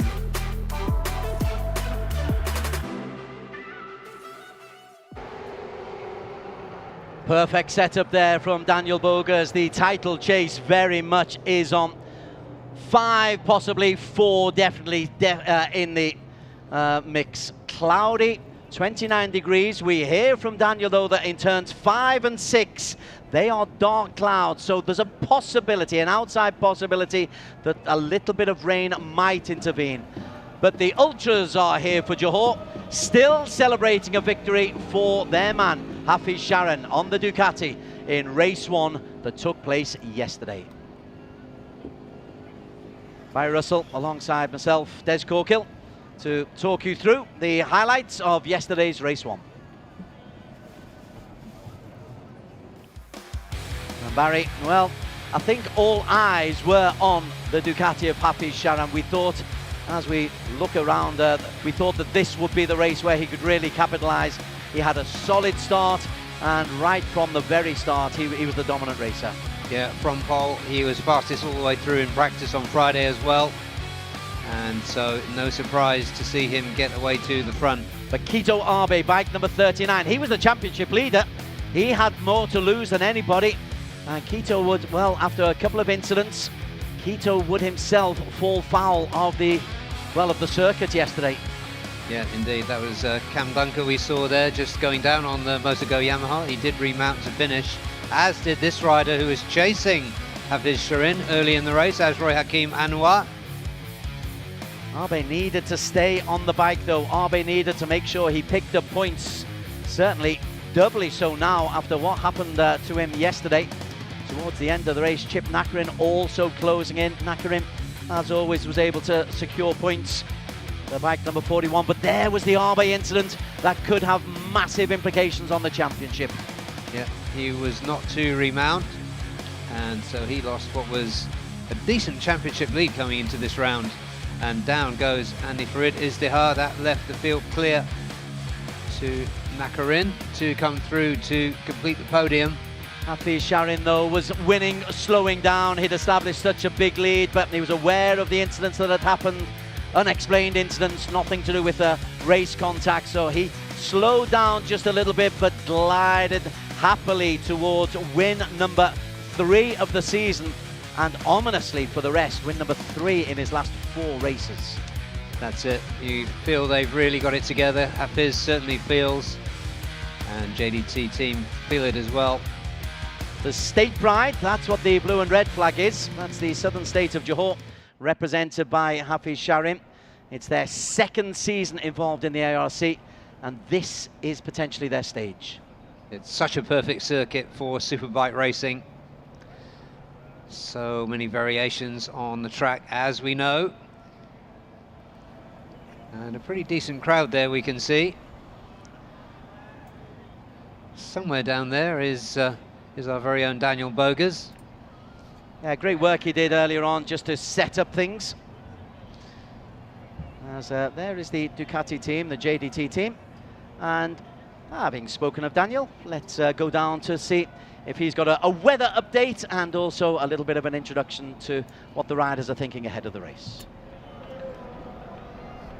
Stadium atmosphere as always at the Peshawar Sepang International Circuit. Thanks to the JDT fans supporting Hafiz Sharin. We're going to have a chat with Azra Kimonora from Idemitsu Honda Racing Malaysia. We're just going to let the bosses of Idemitsu Honda Racing Malaysia take a photo with their young rookie. And now we're going to quickly interrupt them and have a quick word. Azra, yesterday, and a very rare error from you at turn 9. So what are you going to do differently this time, because the conditions are looking very, very good? Talking about yesterday, it was a disappointed moment and race. Yeah, because I lack of pace and I tried to close, fighting with Hafiz, close the gap, but it was very difficult, and suddenly maybe I'm too much push on the brake and then suddenly lost the front. But today is different story, new day, so we already changed some setup on the bike, but during warm-up session it was wet, so we could test anything on the bike. But yeah, this was a gamble setup, so let's see how we can do it today. Thank you so much, Azra. Good luck.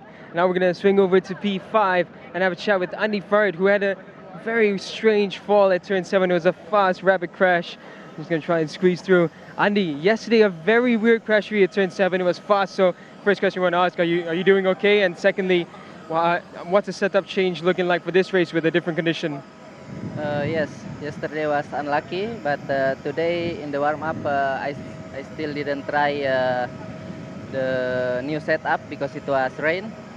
But now I have a little bit different setting from yesterday, and I think it's much better. So let's see in the race. I hope everything going well, and I just want to try my best to give the best for my team. Thank you. Thank you so much, Andy. Good luck with this one. And now we're going to head to P7, and we're going to talk to the youngest rider on the grid for the ASV 1000s, Cameron Dunker, who qualified in his best in Sepang so far, P7. So Cam, we know that you guys have brought a new engine in, and the lap time so far have been very positive. Can you tell us what's the main difference so far with this new bike? Well, actually not much. A bit unfortunate on Friday.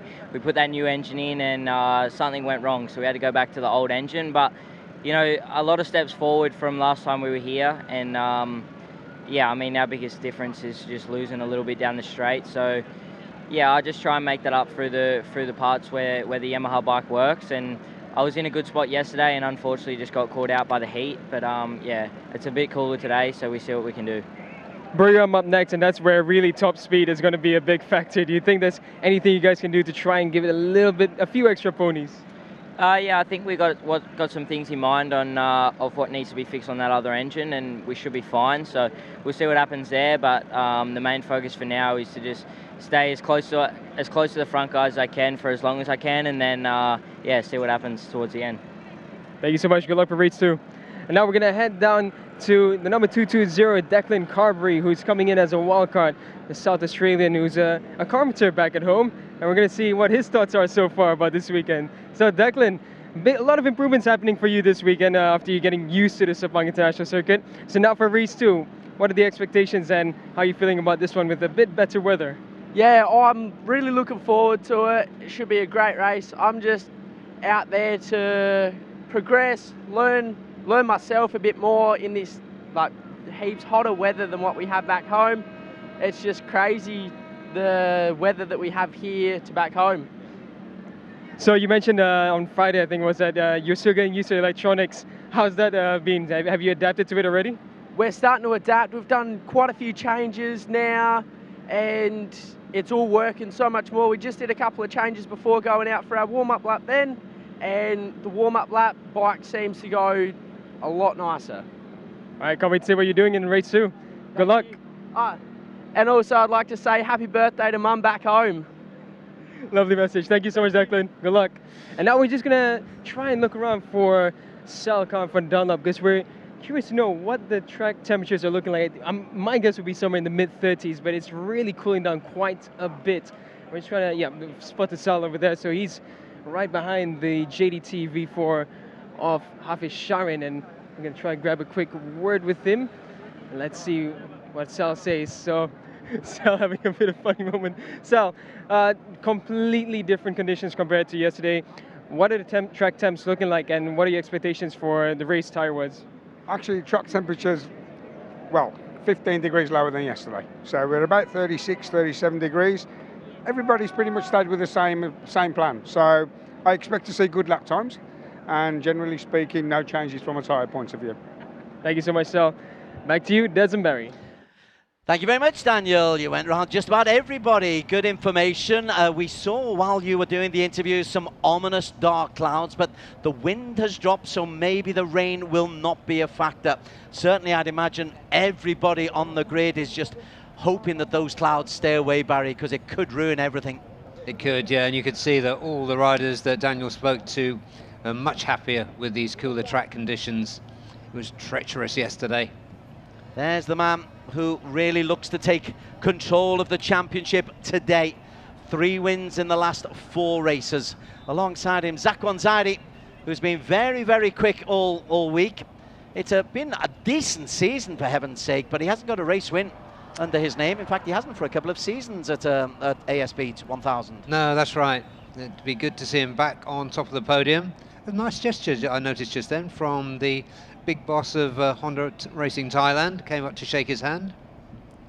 Alongside them, Kito Abe dare not finish today. Need some points.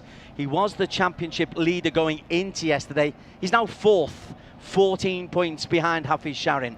He needs to keep himself competitive going into Buriram. Yeah, it was very much the wrong part of the season to slide off. Nakarin, consistency, scoring points. He was disappointed, really disappointed with his performance yesterday. But remember had a win double in Buriram last time, so he'll be hopeful he can pick up a lot of points in Buriram next time. What is he? He's 10 points off the championship lead.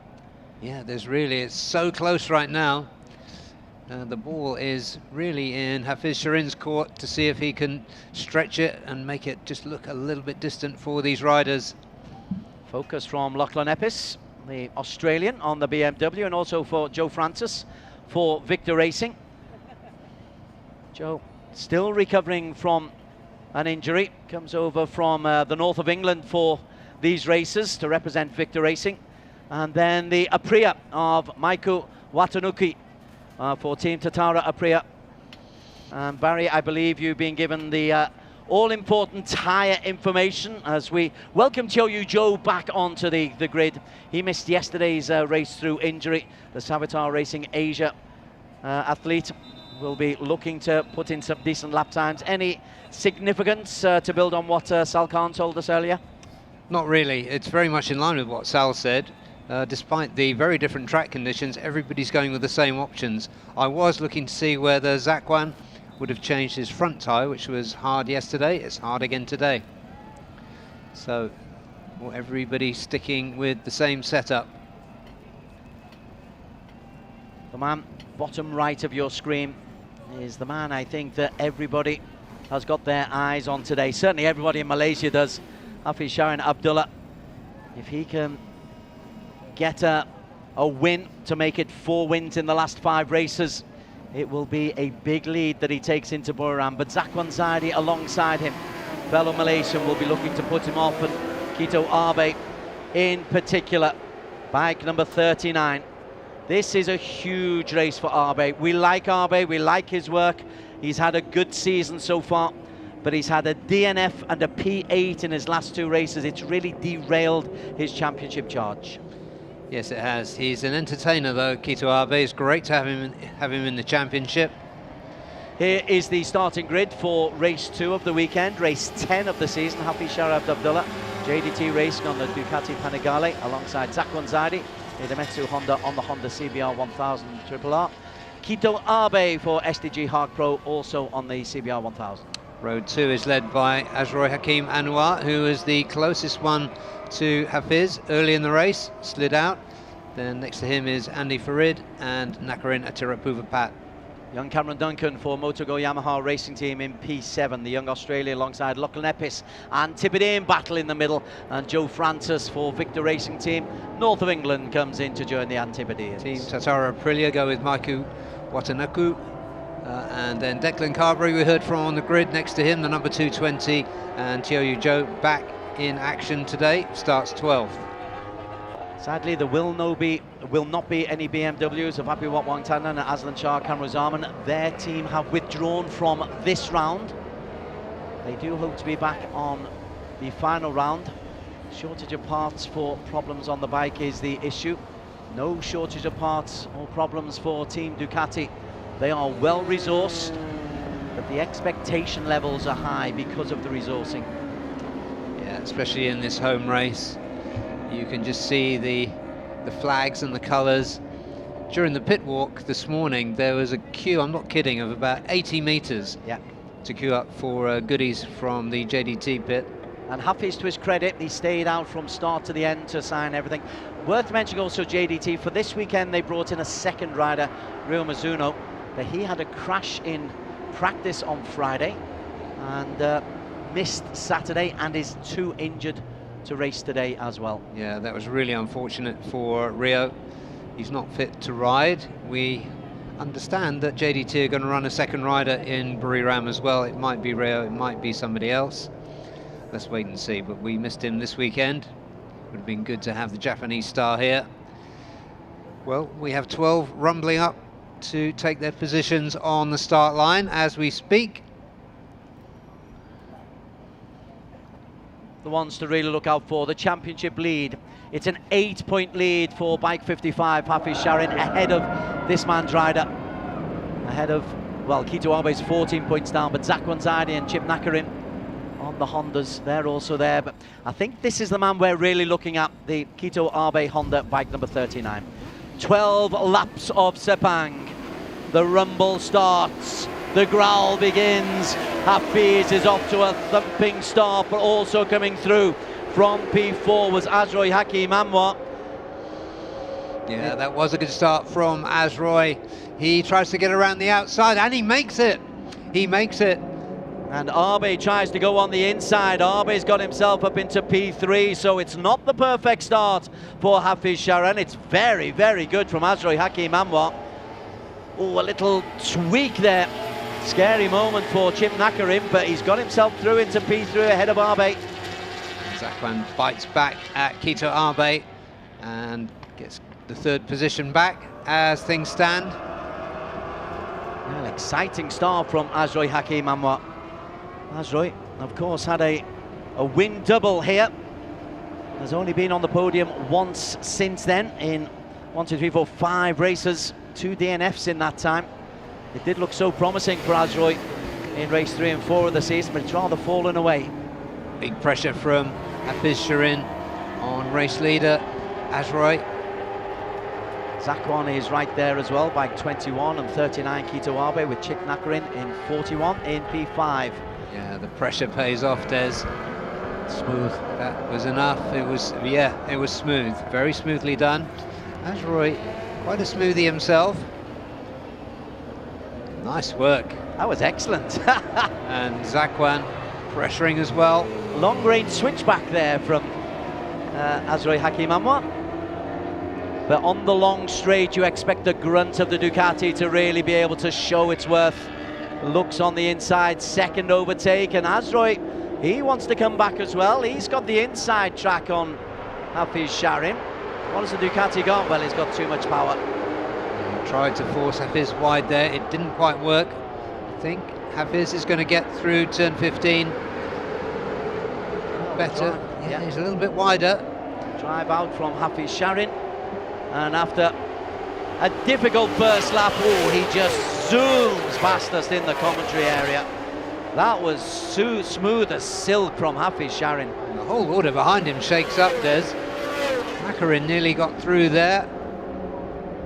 Ooh, Abe forced to stand up. But this is looking very good for Hafiz Shirin, looking ominous for others. Abe is having to work exceptionally hard as they come down the hill into this right-hander. He's in P4 at the moment. Chip Nakarin in 5, Andy Farrad is part of the equation as well. Lachlan Epis is trying to get involved with the front 6. Yeah, just a little bit behind the A-ball is number 83. Yeah, big loser there was Azroy, who led at one stage. And now it's Zakwan taking up the chase with Hafiz. How did Nakarin get up into 3? Yeah, yeah, that was it. That was the order that changed on the straight first time around. Nakarin got himself up there. He wasn't on the pace yesterday. He's hoping he's got a bit more today. 10 points behind the championship leader, who is Hafiz Shirin, who's leading the way now. 50 points available in Buriram. I know they're not thinking of that right now, but in the bigger scheme of things, Chip Nakarin must be saying, Buriram is my territory. So long as I don't go too far behind, I'm going in there with a chance. This is good aggression from Zakwan. He's really fancying this win. Like you said, Des, it's been a long time since we've seen Zakwan on top of the podium. He can feel that too, but his form has been very much better this season. Abe loses a place. Azroy Hakim on the inside, and Abe unable to take it back from Azroy Hakim Anwar. Not good for the Japanese, not good for SDG Hawk Pro. Zakwan's going to keep his position for now. Let's this will be interesting. See what they do down the front straight. Ducati versus Honda. Well, the Honda's no slouch on that speed, and Zakwan was fast in Sector 1 and Sector 2. Has just posted a 2:06.3, fastest lap of the race so far. Yeah, this is good work. Malaysian 1-2. Malaysians 1 and 2 in the championship, as well as on track. Thailand's Nakarin in P3 ahead of Azroy. Well, the first 5 here are the first 5 in the championship, as Zakwan goes through on the inside. Maybe the setup is perfect for Zakwan Zaidi today, or maybe he's gone just a little bit too early, showed his hand too early. Let's see what the pace is. You pointed out, Des, just a few moments ago, how quick he was on that previous lap. Hafiz getting tucked in. Can Zakwan stretch away and take his first win, the 2022 champion? Interestingly, he's on the hard compound front tyre. Everyone's on the same back tyre, but it means he can just be a little bit more aggressive on his braking, perhaps, on that front wheel. Behind from Hafiz will have confirmed that he doesn't have anything to worry about behind, so he can focus on making trouble for Zakwan Zaidi. Behind them, Chip Nakarin is there. There's Hafiz Shirin on the Ducati for JDT. This has been a long plan to get them up to the top of the tree in the ARC ASB 1000. It's the grown-ups in the motorcycling world. But Zakwan Still relatively, he's only 27, Zakwan. I keep forgetting he's been around for so long. But he's probably at the peak of his powers. Yeah, and he's doing some coaching younger riders now. And Daniel made a point on Friday as we were doing our cricket-style commentary that perhaps teaching makes you think harder about what you're doing, because Daniel himself is a coach. Well, the lead for Zakwan Zaidi. Nakarin is there. Azroy goes through. 23. Andy Farid goes through. This is not looking promising for Kito Abe. Yeah, he loses 2 places. So Kito down to 5th, 6th. Well, going into Mandalika, Abe was the leader. He just had a DNF in Motegi. Back-to-back wins in Sepang. I'm glad Daniel interviewed Andy Faridis the Heart on the grid, because he said he was feeling okay and made some setup changes. We've missed him at the front this year. The early races weren't quite so good as we expected for him. Then he had some injury problems. Now he's back. He missed Motegi with injury. Podium in Mandalika. And not a million miles off potential podium here. 9 laps still to go, long way still to go. 23 is the man we're talking about. Andy Farid is the heart. Strange falling off yesterday. Fast part of the circuit, turn 7. Not normally many incidents there. One of several, it has to be said. Strange fallings off. Nakarin, though, leads that very, very fast Honda train. Zakwan showing good pace here. Is not giving up. Front 2 are pulling away. Zakwan's not been able to pull away from Hafiz. That will be encouraging for the Ducati man. And then what line do they take through? Plenty of rehearsal opportunities now. There's 8 laps to go. Behind them, keeping an eye on Abe. Well, Nakarin's in the mix as well.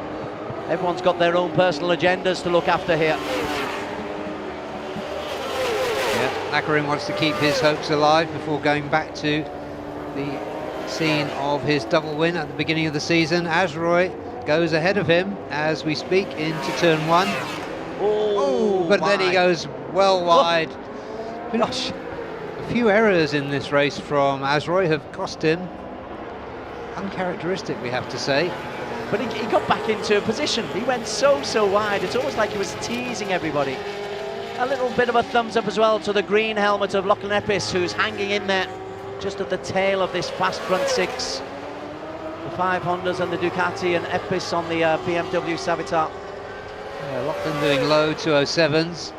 Good pace from the Australian.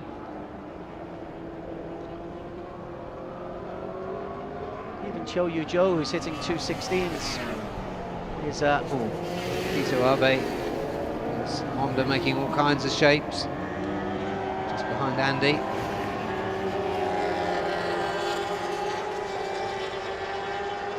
Difficult to read this battle between Hafiz and Zakwan. Last time around, Hafiz was a touch quicker.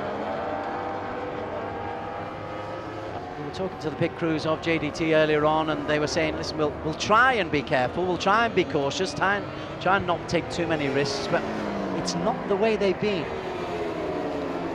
Yeah, that's one thing that's easy to say and very difficult to execute. It's a fascinating race. Azroy Hakim's just edged his way there ahead of Chip Nakarin. Azroy is now the new P3. Chip then looks back on the inside. He wants to take it back, so indeed he has. Attila Pupapat, no he hasn't, because Azroy, they've got the setup right in the Idemitsu Honda today. And Andy Farid loses a place to Kito Abe. These 4 regularly changing positions, whether or not they're working together to try to draw in, or whether or not they're just racing, I'm not quite sure. Oh, down is Cho Yu Zhou. Yeah. Cho Yu Zhou down for this race. He might be able to remount, but once again, we see Azroy aggressive at turn 1 on the brakes. Keeps it perfectly clean that time. And gets to the front of this little group. Abe chases in. Remember, he was championship leader coming into Sepang. Now he's in danger of, well, being a long way behind the championship leader if he doesn't improve, if he can't pick up more points, if this group can't join in on the front two. This is an 11-point weekend total for Kito Abe as it stands.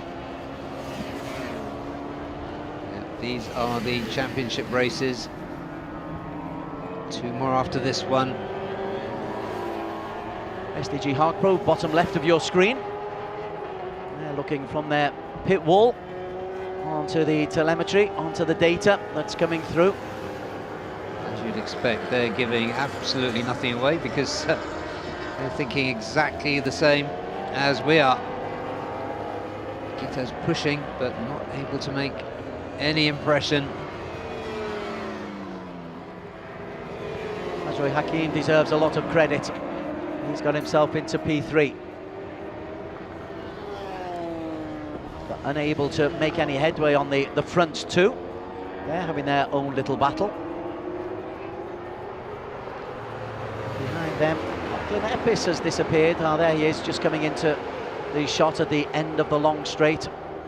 Very top of your screen, there's Lachlan Epis, biker number 7, Cameron Duncan. Duncan is behind him for MotoJoe. Intriguing stuff in this battle behind. It is a podium battle in one sense, it's also very edgy for the championship. With Nakarin and Kito Abe right in the middle of that group of 4. Said that, Andy Farid goes wide. Yeah, the Astra Honda racer man has just dropped a little bit off that pace. I'm sure he's got the ability to rejoin it. An error at turn 1, and yeah, you're right, Des. He does come through very well later in the race. He's good at managing his tyres. Yes, of course. Yes. We've seen that numerous times from Andy Farid. But Abe. Focus is on Abe.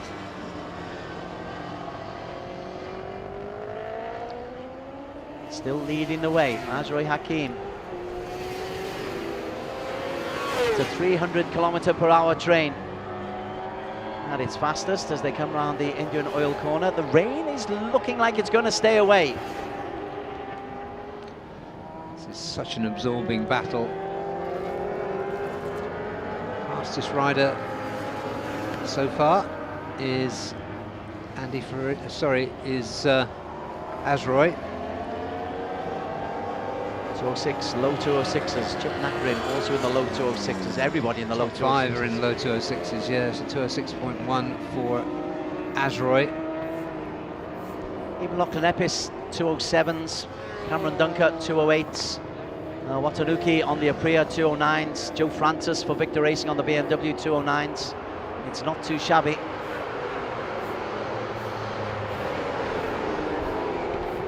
Now, what's in the mind of Hafiz Shirin? Is he thinking... Oh, Abe! Abe sneaks through and just closes the door. Can he hold the drive? The drive coming out, yeah. Abe's just able to get him in front of Nakarin Aturapurupat. Nakarin, of course, one of the great scrappers in this series. I think the key is with Nakarin, with Buriram to come. Home advantage. Yeah, this is good work.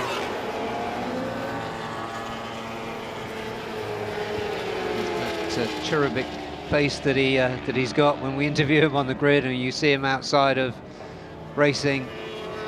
That belies the heart of a killer. Half a second between Zakon and Hafiz Sharin. Ajroy Hakim Anwar closing in on the back of Hafiz.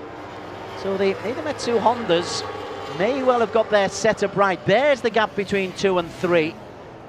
And Ajroy has got himself, I mean, that's a battle going on between Abe and Nakarin. That was a very good last lap from Zakwan. 206.155. Took 2/10 off Hafiz. Azroy Hakim also got a 10th up on Hafiz Sharin. Yeah, you're right about those Hondas getting their setup right, the Idemitsu Honda Racing Malaysia team. This might be settling for a 45-point weekend here. Which isn't too shabby. It would certainly keep him in the lead. And Zakwan would come a little bit closer if it remained like this. And we've not really factored Zakwan's ID into championship reckoning, have we? We've been talking Abe, we've been talking Nakarin, we've been talking Hafiz, and Zakwan has quietly snuck in. If he were to win here, he's 3 points behind Hafiz. That's it. Yeah, currently 8 points. And so, yeah, 5-point difference between first and second, that would do it. It is a big if. And Zakwan, if you ask him, will tell you his favourite circuit is Chang International. Well, let's see. Azroy Hakim Anwar may well have something to say about this as well. He's managed to close that gap. Be interested to see. Right, he's closed. It was over 2 seconds between him and Hafiz. Got 4 laps to go. It might be too much of a gap to close, but he is closing in on Hafiz Sharin Abdullah of JDT Racing. So the Ducati faces a threat from both Idemitsu Hondas. Yeah, fastest lap of the race once again has gone back to Azroy. Good late pace. He was a little bit scrappy early in the race, uncharacteristically so, it has to be said.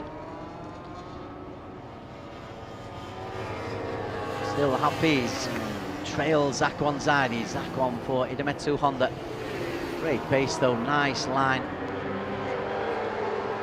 Uses the lean.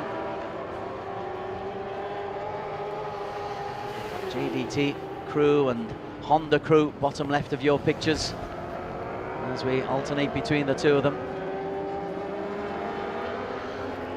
How bitten are those fingernails? Yeah, they're probably invisible now. Have to strap them up next time. Nice contrast in style. Zakwan looks nice and smooth and compact and elbows tight in. Hafiz, as is always the case, it's almost like he's an emotional rider. Stands up, sudden jerky movements. Yeah, he's got longer levers, hasn't he, than Zakwan. So his movements on the bike are a lot more visible. You can see right in that shot. Azroy Hakim. Let's see how close he is as they come through with 3 laps to go. Zakwan still leads. 1, 2. The gap is 1.9. He's closing in. He's just done a 2:06. He's made 2/10 up on Hafiz Sharin there. Yeah, he's the fastest rider on track. Going into turn 1, Hafiz Sharin getting very close to Zakwan. I was looking out of the window, but that might have been a mistake from Zakwan going into turn 1. Hafiz is right on him now. Yeah, absolutely. Zakwan's pacing has been pretty solid, pretty good. And if they start fighting with each other, Azroy's going to catch them quicker. Hafiz, will he settle for 20 points? Will he think bigger picture? I think he's just switched from thinking I'll settle Yes, to come on. That's why I asked. He's been so sensible for the last 5 laps, 6 laps. But now he can smell the rubber on the back wheel of Zakwan Zaidi. He's changed his mental mapping, I think, from let's think about the championship to let's win this race. Azroy Hakim's last 4 laps, 2:06.1, 2:06.2, 2:06 dead, 2:06 dead. He's picking up 0.2 of a second on each lap. It might not be enough, but it's certainly worth noticing. It could be now that the 2 at the front are so close. Yeah, it's a 10th or 2, a couple of tenths a lap that Azroy's reeling them in. He needs this race to be a little bit longer, I think, but he's going absolutely brilliantly now. Oh, he's alongside and in the lead. That mental change did happen. Going round the outside is Zakwan. But there's the new race leader, and there's the reaction from the pit crew, and it looks like he's got the power to accelerate away. That could be a key moment. He was 3/10 ahead going through there, and another fastest lap from Azroy, who's within a second now of Zakwan Zaidi with 2 laps to go. Just a bit of news about Savitar Racing Asia. Qiu Zhou has retired, Declan Carberry is in P11, Joe Francis of Victor Racing in P10, Maiku Watanaku, Matanuki from Tatara Apriya is in P9.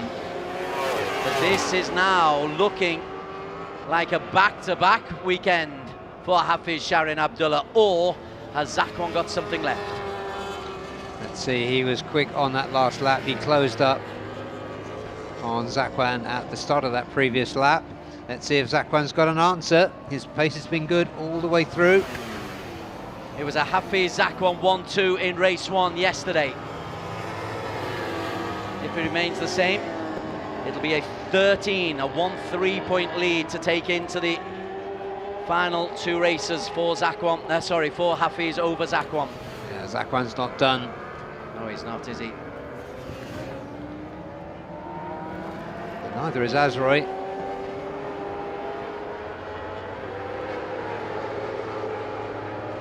Azroy lost a little bit of time in sector 2 to Zakwan. But impressive, he brought his lap times down and down and down, and on lap 10 he did a 2:0. He got into the 2:05s. If only. As they come down the back straight for the penultimate time, Zakwan can't get close enough to Hafiz Sharin. That Ducati has got that extra bit of beastly power. Nice tight line as they come down the home straight. 1 more lap to go. Hafiz Sharin, JDT, Ducati, they lead by half a second. That's what he's taken, and Zakwan is now under pressure from Azroy Hakim. Yeah, this looks like Hafiz sealed it with that late surge. You could just see it in the body language. And he's stretching away from Zakwan even further now than when they crossed the line. So that half a second gap sticking. It's with Hafiz at the moment. He's looking for a 4th win in 5 races. The investment for Ducati has taken its time to really show its potential, but now we're seeing that Zakwan is doing his best to hang on, but looking for a win double. There was 2 P2s in Sepang earlier on this season. This time looking for a win double, or is Zakwan close enough, Barry Russell? Zakwan's closing. He's made up a couple, 2/10 on that last sector. Here he comes on the inside, and they crash. Oh, and they're down. They're both off. Hafiz Sharin is Azroy taken goes off. through. Azroy Hakim will come through and take the victory. JDT on the cusp of the victory. Zakwan Zaidi and Hafiz Sharin are out. They've crashed. Remarkable incident as Hafiz was carried for about 100 meters on the back of the bike of Zakwan Zaidi, and the race will be won by Azroy Hakim Anwar. They're both going to try and get up to pick up some points, but that was utterly remarkable. Incredible stuff. We'll have another look at that incident in a moment as the riders try to get back on, salvage some points. Beyond them, Chip Nakarin is going to pick up points, but Azroy Hakim is going to come through and take the victory. Arbe might want to be involved in this one. Arbe goes tight. If Arbe can pick up points, it could be so crucial. Azroy Hakim Anwar takes a sensational checkered flag. Second place goes to Chip Nakarin. Andy Farid ahead of Kito Arbe. But what is happening to Zakwan Zaidi and Hafiz Sharin? Unbelievable. Incredible stuff from 2 riders, so experienced. Lachlan Epis 5, Dunker 6. JDT looking ashen-faced as they look, as we all look, to see what happens. Here's the incident, Barry Russell. So Zakwan, we can see how much he wanted it. He was closing, very fast through sector 2. This is in sector 3. Hafiz cuts across the front. Zakwan goes to the inside. There's a big distance between them here. As they tip in, Zakwan stays upright and Hafiz clatters into him, and he's almost taking a pillion ride there.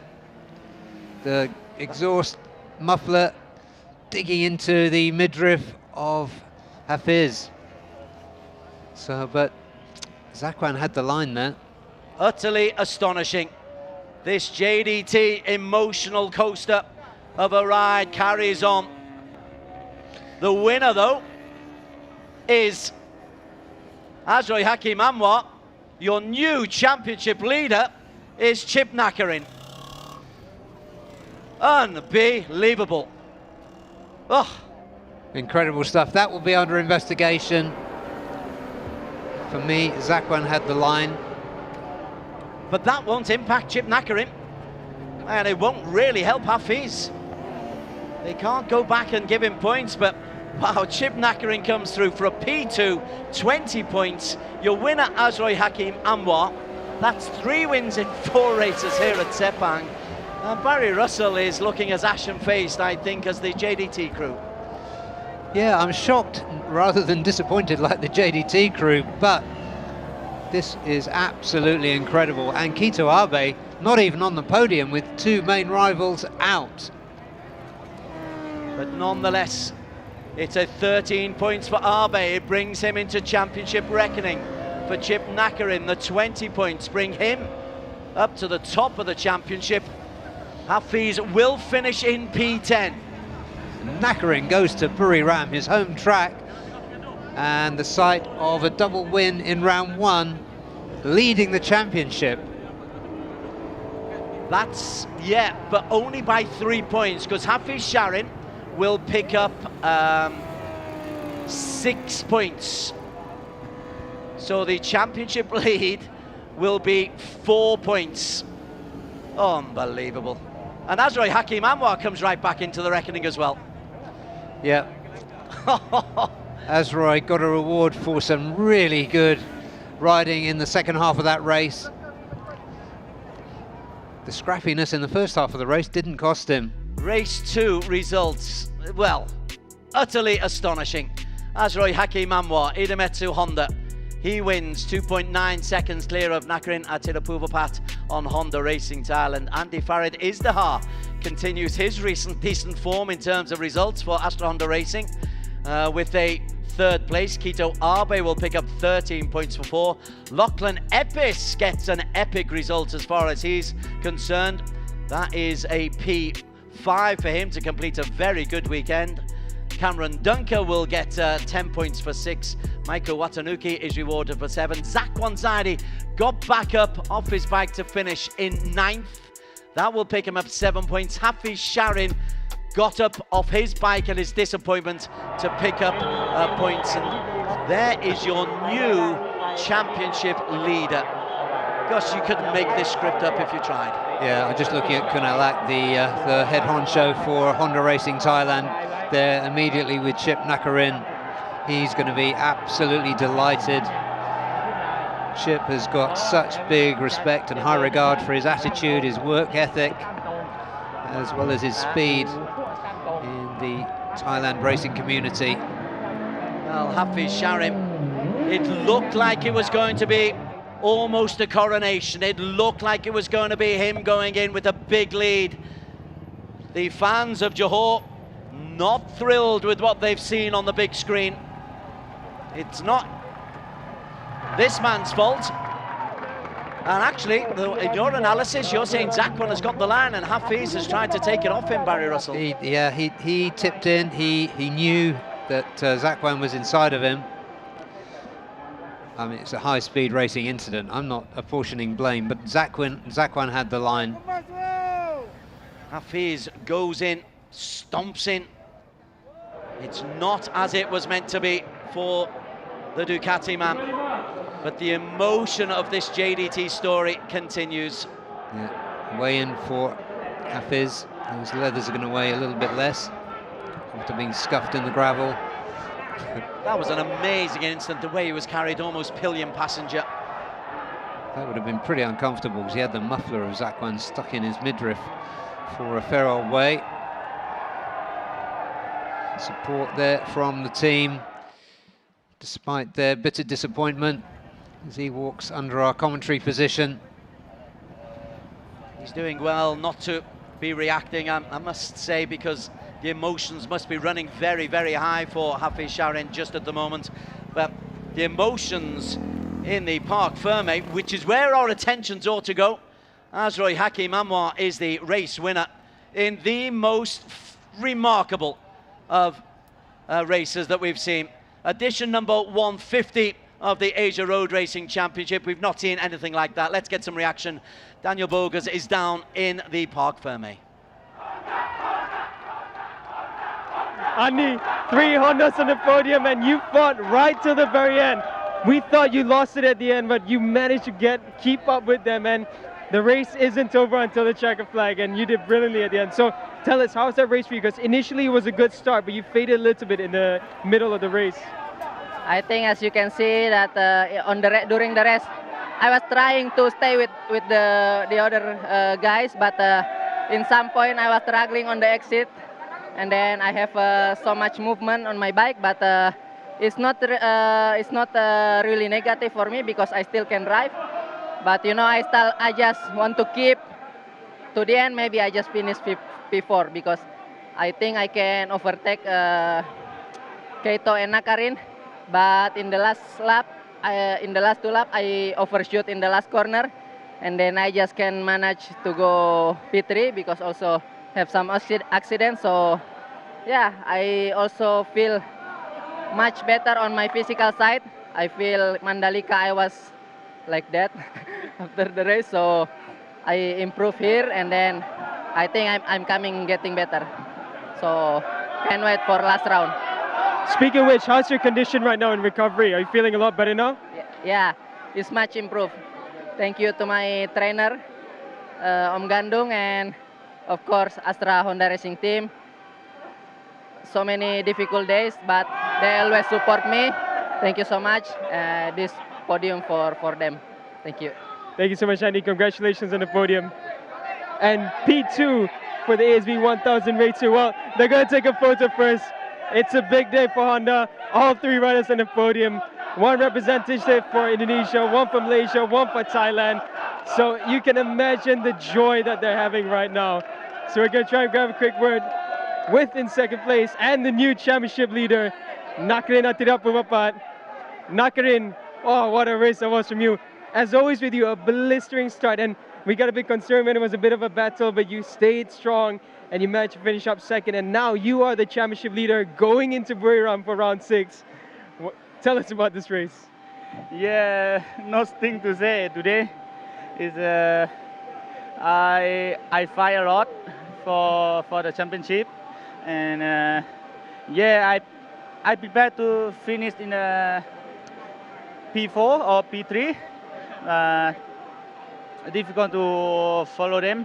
Also today I changed my setting the bike and feeling better on the cornering, and also yeah, we don't know what happened, but I still keep my pace, keep my concentrate, and I see Hafiz and Sakwan class also. Then I try to thinking about the championship. Yeah, I want to say thank you to everyone. ขอบคุณแฟนๆชาวไทยมากๆครับที่ติดตามเชียร์และให้กำลังใจก็ขอบคุณทางทีมไทย Honda Racing Honda Racing Thailand ขอบคุณผู้บริหารคุณลักษณ์พรประภาแล้วก็พี่โต้งพี่โทนี่พี่โอครับผมที่มาติดตามถึงขอบสนามก็ขอบคุณเมคานิกโค้ชทุกท่านครับก็สนามหน้าที่ประเทศไทยเราไปลุ้นแชมป์กันครับตอนนี้คะแนนนำอันดับ1ก็ไม่น่าเชื่อครับขอบคุณครับ Thank you, Dr. Rain. Congratulations, and we'll see you in Buriram. And race winner once again in Sepang, Azroy Hakim Anwar. Azroy, I want to talk about your lap times as well. 2060, 2060, 2060. That was lap 7, 8, 9. And then lap 10 as well, a 205. If I remember correctly, it was a 205.9 on lap 10. And it was only on lap 11 where the pace dropped. And I think you also thought, it's a bit far now, too far. And then suddenly, the moment happened. And I always say this, the race isn't over until the checker flag is waved. Tell us about the race. What was going through your mind when you saw that happen? Syukur Alhamdulillah, after very hard race yesterday, and now I get number 1 again after a long time. But this is happened because of my team. Also, something happened in the front, which is this. I think this is racing incident. But in the beginning, I tried to fight for the first position, but I feel that my rear tire had no grip in the start, and then after I lost until 4th position, I think.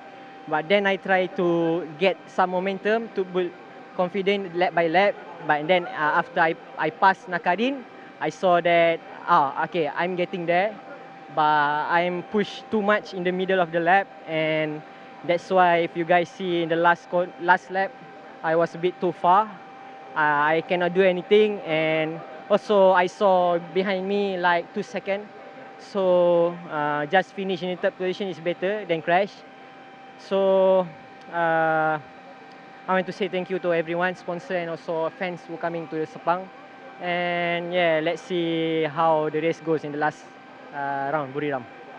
Thank you so much, Azroy. Congratulations.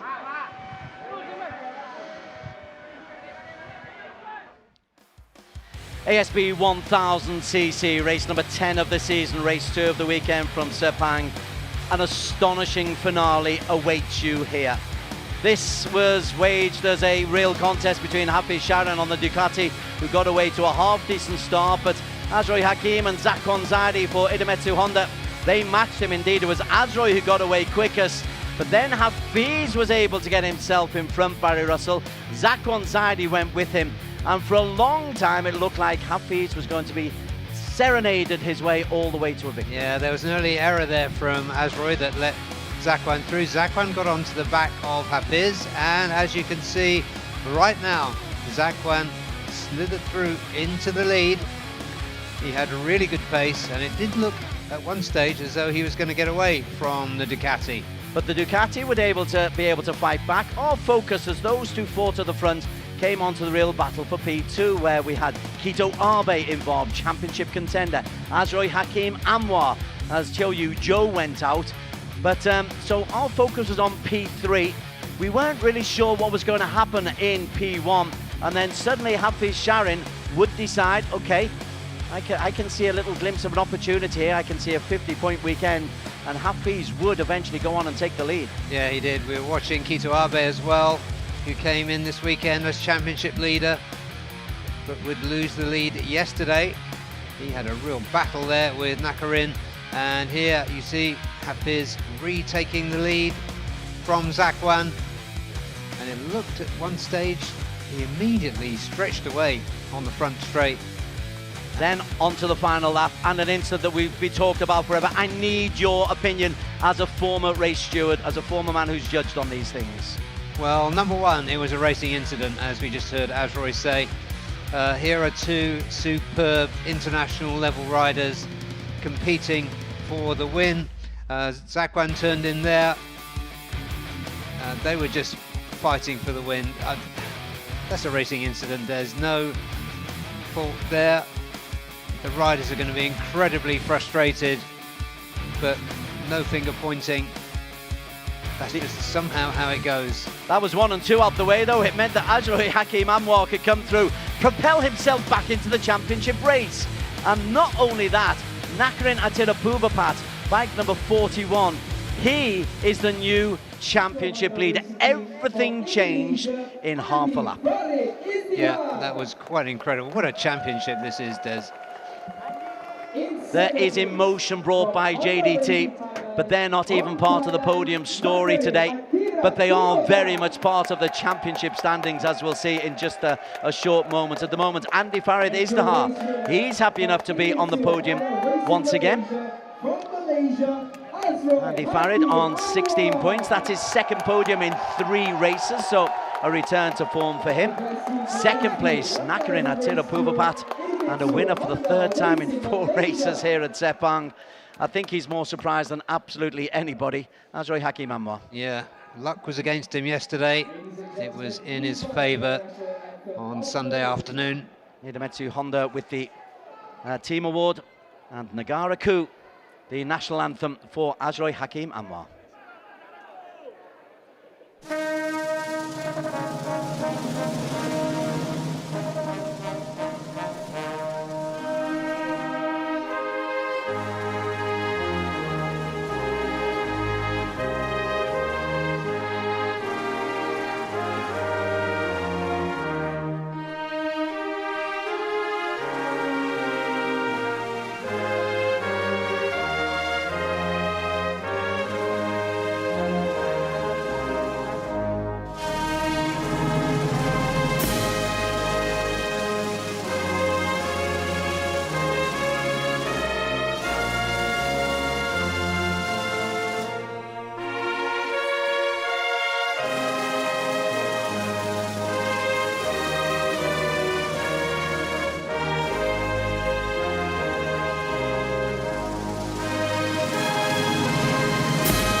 Well, they still can't quite believe it. Neither can Chip Nakarim. Neither can I, actually. It was such an incredible ending to the previous race. This is Mr. Toyokazu Honda, the managing director of Idemitsu Lube Asia Pacific Private Limited, handing out the awards. Second podium in 3 races for Andy Farid Isdahar of Astra Honda Racing Thailand's Nakarin Atirapuvapat, remarkably our championship leader in P2. Azroy Hakim Anwar, a local boy, Malaysian through and through, and celebrating, well, a bonus victory. As you say, he was unlucky yesterday, swings and roundabouts, but this was one heck of a fast roundabout. Isn't it? Yeah, and what a great day for motorcycle racing.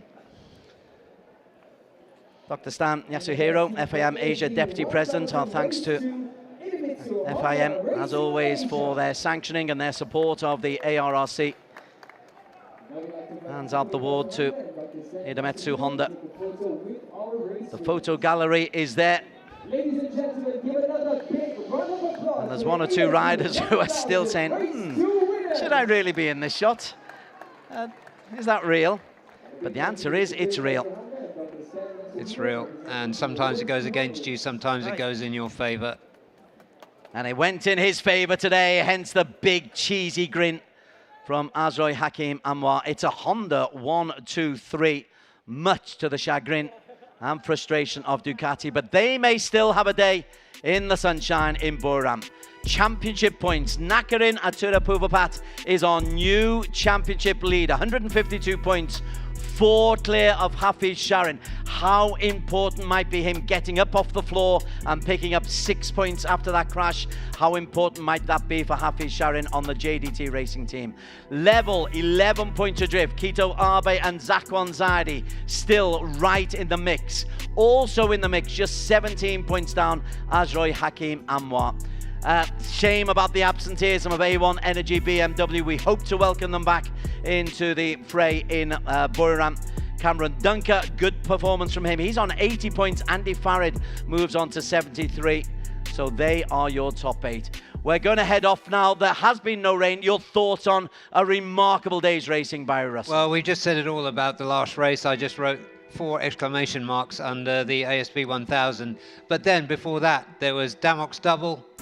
There was the class of RB that took the victory in AP250s. It was a perfect weekend for Afif Amran. Congratulations to him. And the irresistible, imperious Hiroki Ono took another win. Okay, thank you for your quick summary and all your work this week, not only on the broadcast, but also on the Facebook feed. Thanks to Daniel Bogus for all his incredible work, and to the camera team behind, and to the weather for staying dry during 2 days' remarkable race. It truly is remarkable. ARRC reached its 150th round. There have been many remarkable ones. I can't remember one as remarkable a finish as we've just had in the ASB 1000cc. Okay, so we move on to Buriram next. Do join us for the finale to season number 29 of the RRC from Des Corkill alongside Barry Russell. It's, as always, been an absolute privilege and a pleasure to be bringing you this terrific contest. We'll see you in Buriram. Bye for now.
Idemitsu engine oils are precisely formulated for meticulously engineered Japanese car engines.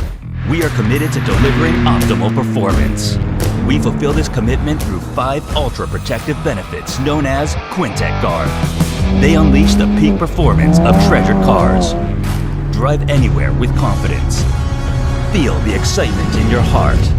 The highest quality engine oils in the history of Idemitsu.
Bye.